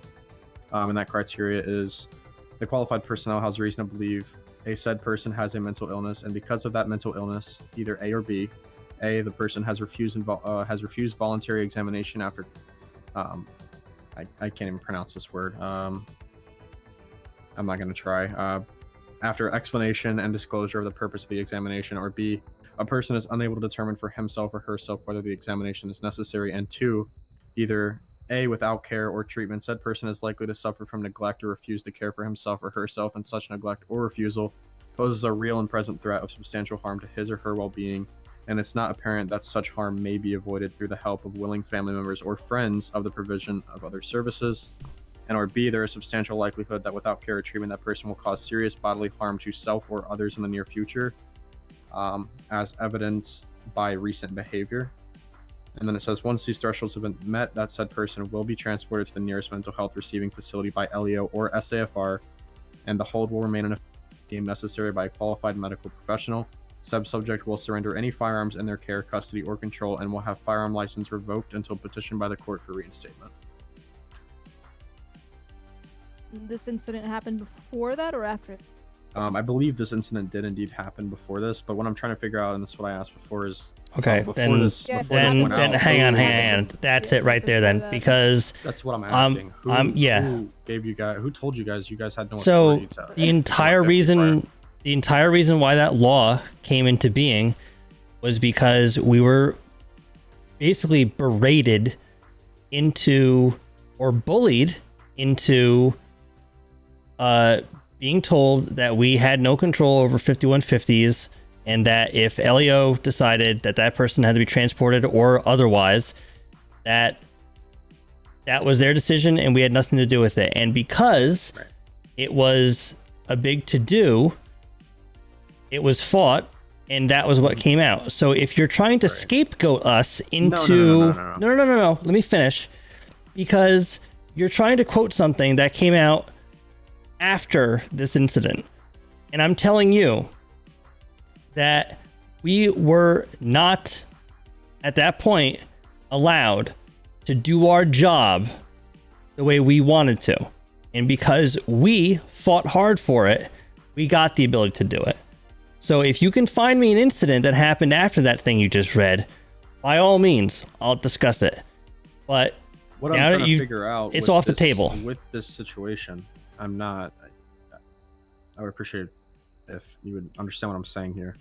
I am trying to figure out who specifically informed you 9 months ago, couldn't tell you. that you guys as a department were not allowed to 5150, because it doesn't.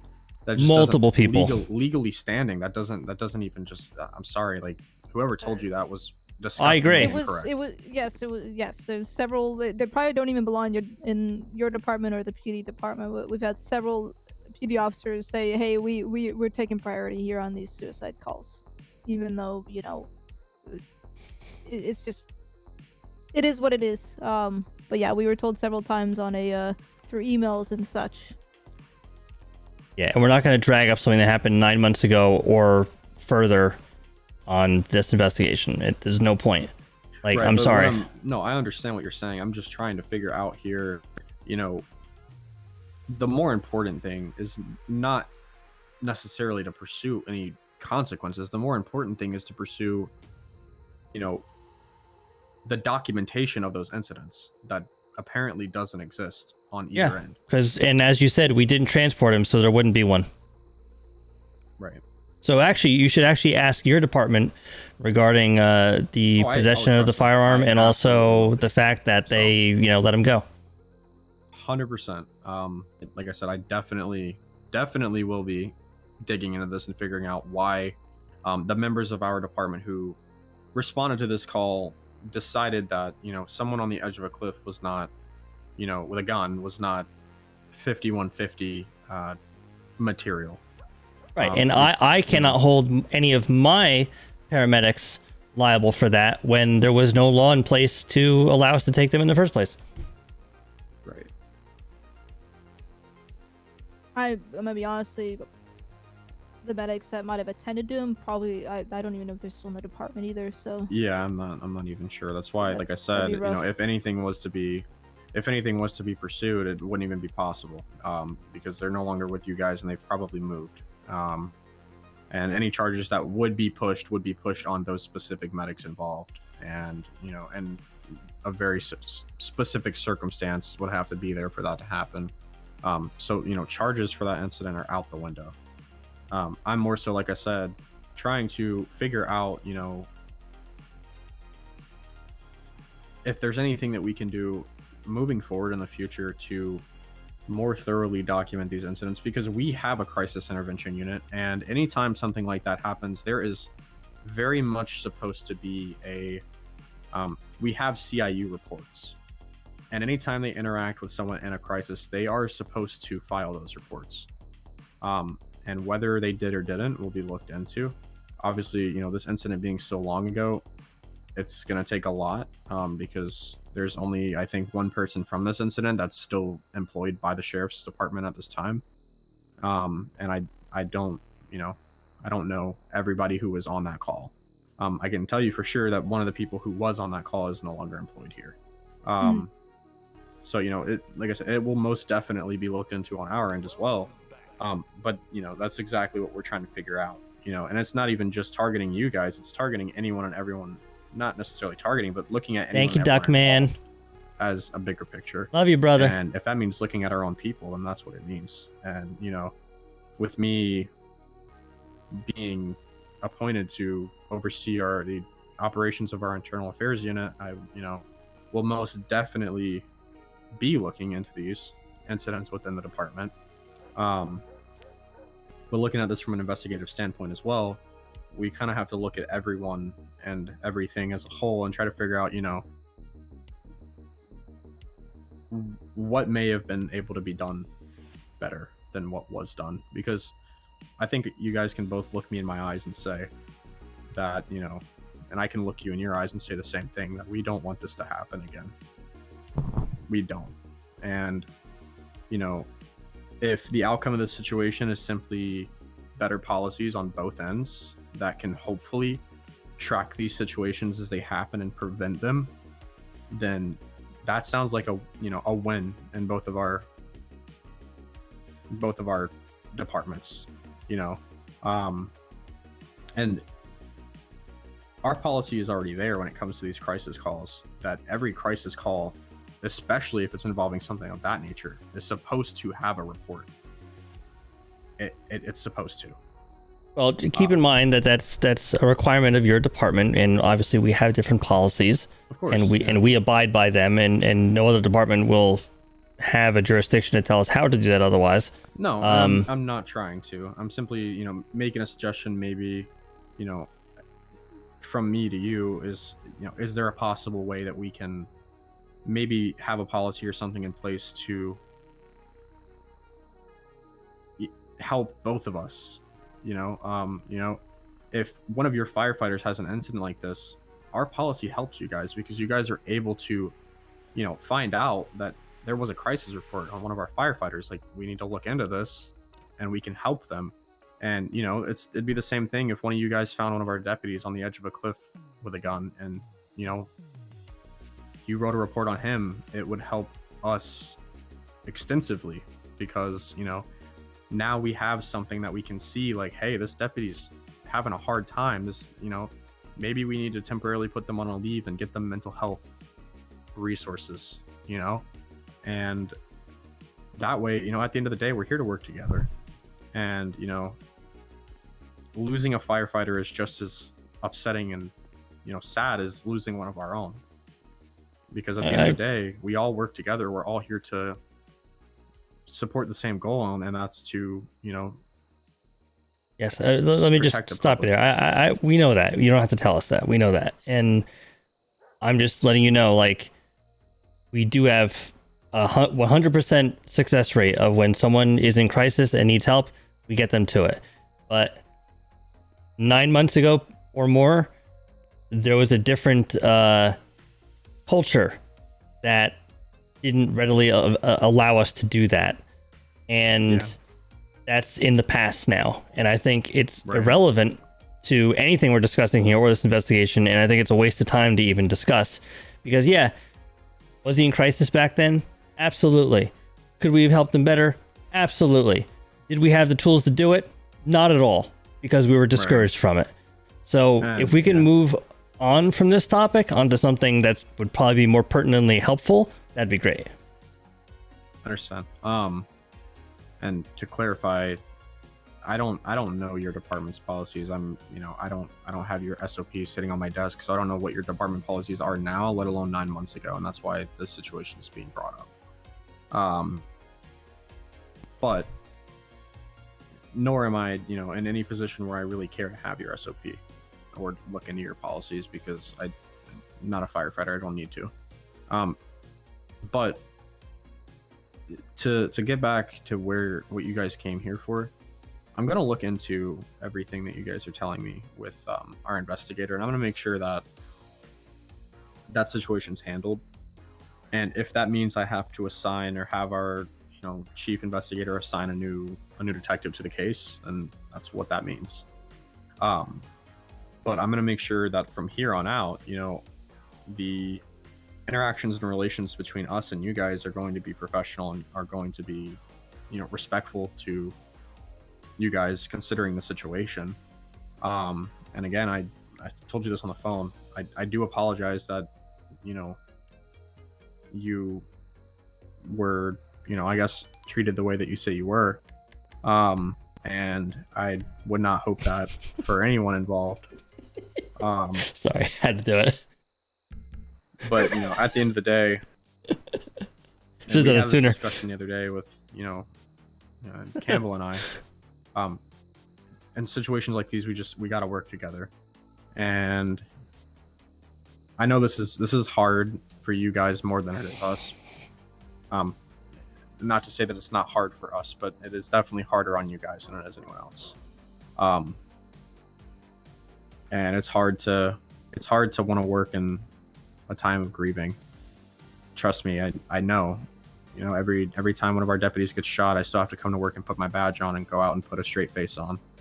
And that's I don't care about how professional I sound. That's fucking sad and it hurts. And I know you guys are going through the same thing right now, where you'd rather be at home and lay in your bed and grieve and be upset, but you've taken a job to protect, and unfortunately, you may not be getting as much time as what you deserve. But I can, like I said, I can promise you guys that from here on out, we're gonna try to be compassionate. We're gonna try to, come about this situation a lot better, and try to make this entire thing fair for everyone. And giving some time to grieve is fair. Obviously, to an extent, there's still things that are going to need to be done, but there's a certain way about going about those things during that time. And it's not disrespectful, and it's not to demand things, and then, threaten jail or repercussions if they're not given. So. Appreciate that.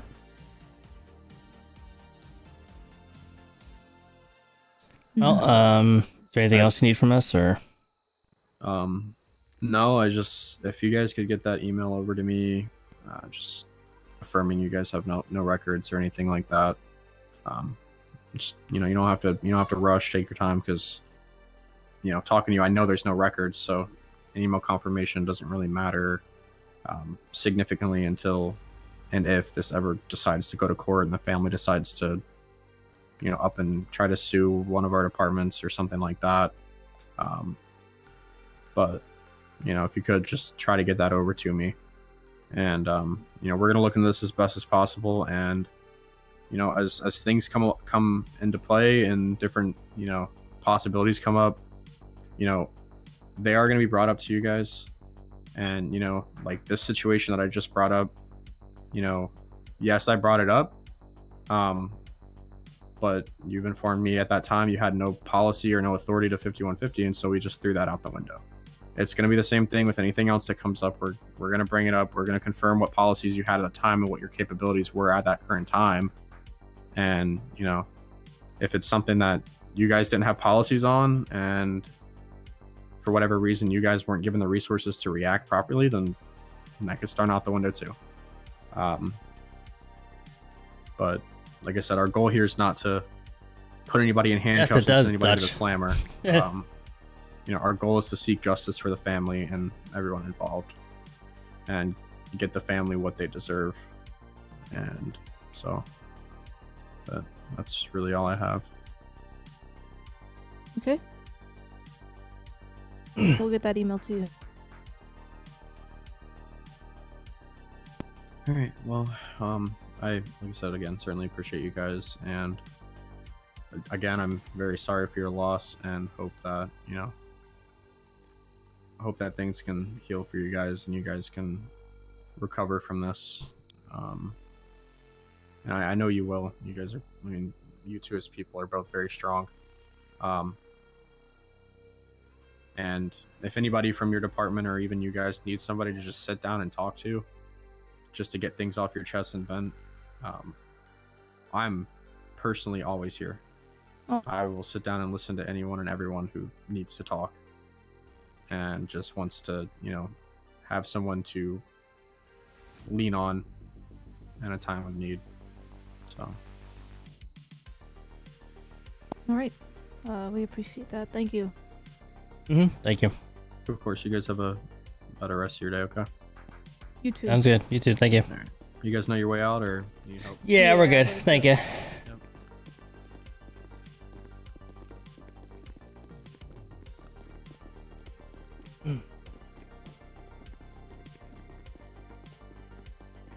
Do I know the way out?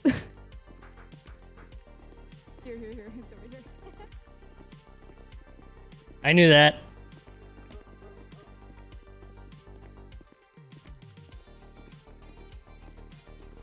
Wow. Okay. Yeah. I just want to go home at this point. Damn it, you locked the door.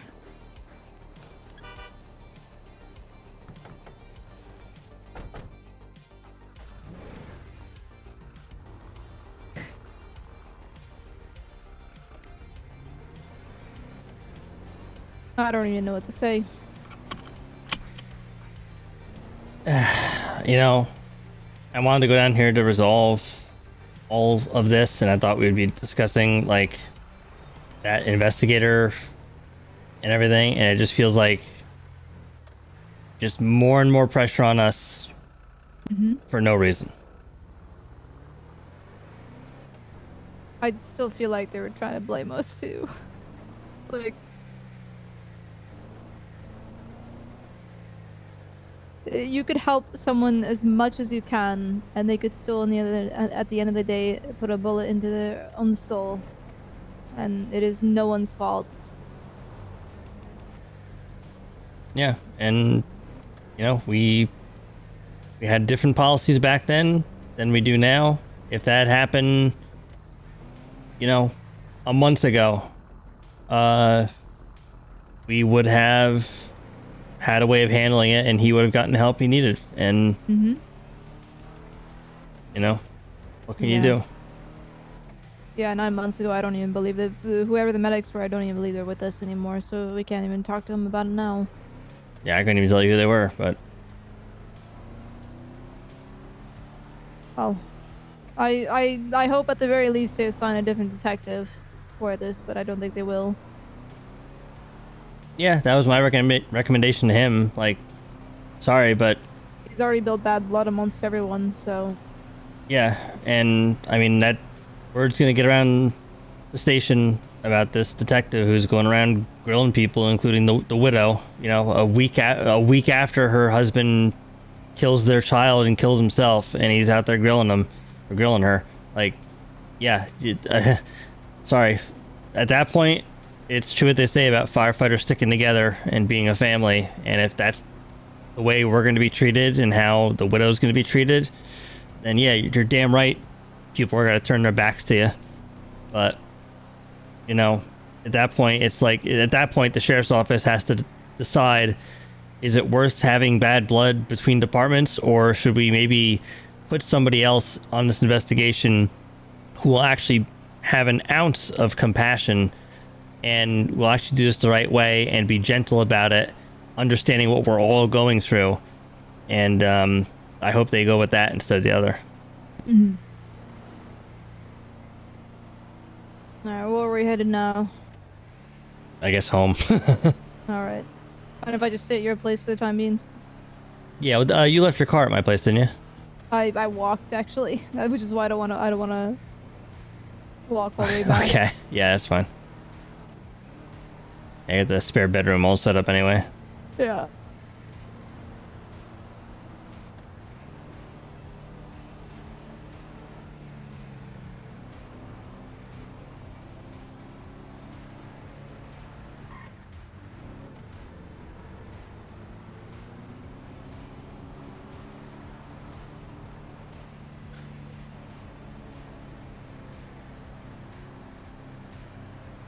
I mean, shit, the incident's so fresh. I haven't even had a chance to talk to Kanai, Yeah, Kanai. like I said, on Tuesdays when I even found out it happened, there wasn't even you know, we weren't even told as higher ups of the fire department this happened.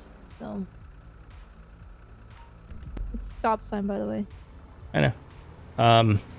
Yeah, and why would we be? Like, you know, he wasn't an active firefighter, so it's not like we'd be privy to that information, you know, like that right away. Mm-hmm.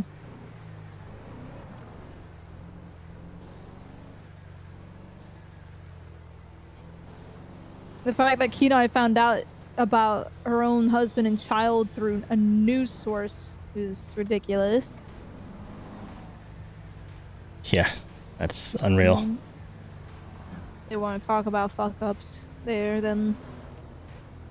Yeah, like where was the accountability of, you know, notifying the next of kin before the media can put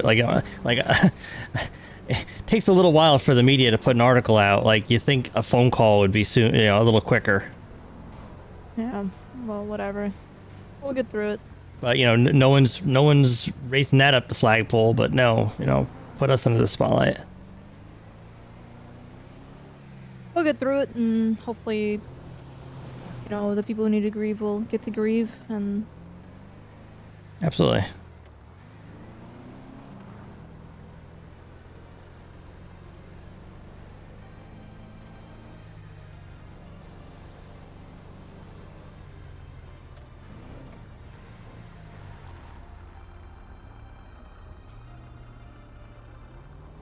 Sorry for the lag, everybody at home. I did not think I would be leaving Glenn's house, so I didn't prepare my GTA for streaming, like, moving around. So I apologize for the lag and everything like that. I can't do anything about that now. I wish I could, but I can't.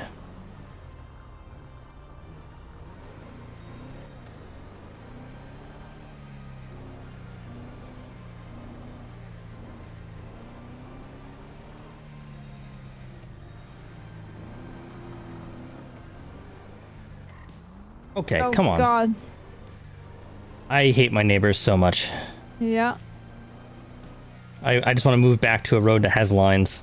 I want to go back to a house that still doesn't have Christmas decorations, but, you know. All right, look, I've been busy, okay? Wait, can I get out before you get into the garage? Yeah, I wasn't gonna put you up against the wall. Well, just in That case. ship has sailed. All right, have a good night. Wow. Good night, Chief. Good night. Anyway. Well, I hope you guys enjoyed the stream. I know it got a little intense there. And like I said, guys, when I'm role-playing, like, I'm role-playing a character, the character in me are different people. So, I'm a long-standing proponent of keeping, like, here's my advice. If you ever join a role-play community, okay, don't play yourself as a character.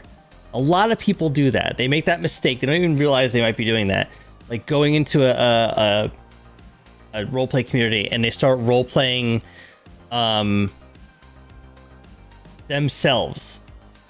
When you do that, anytime anyone has any kind of criticism against you, you take it personal at that point. And because you believe they're talking about you, the person behind the keyboard. Which sometimes they could be, yeah. But when it's in character and someone is being critical of you in character, like if I am playing Nikolai and I walk up to somebody at the 24/7 and tell him to go fuck himself, that's not me, Ocean, telling that, you know, Civ to go fuck himself. It's my character telling that character that. So, like, a lot of the actions Glenn had tonight were not me. They were Glenn. And it's all information based off of, like,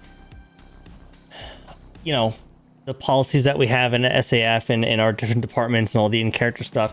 So, like, you know, that's all based on that. So, is what I'm getting at.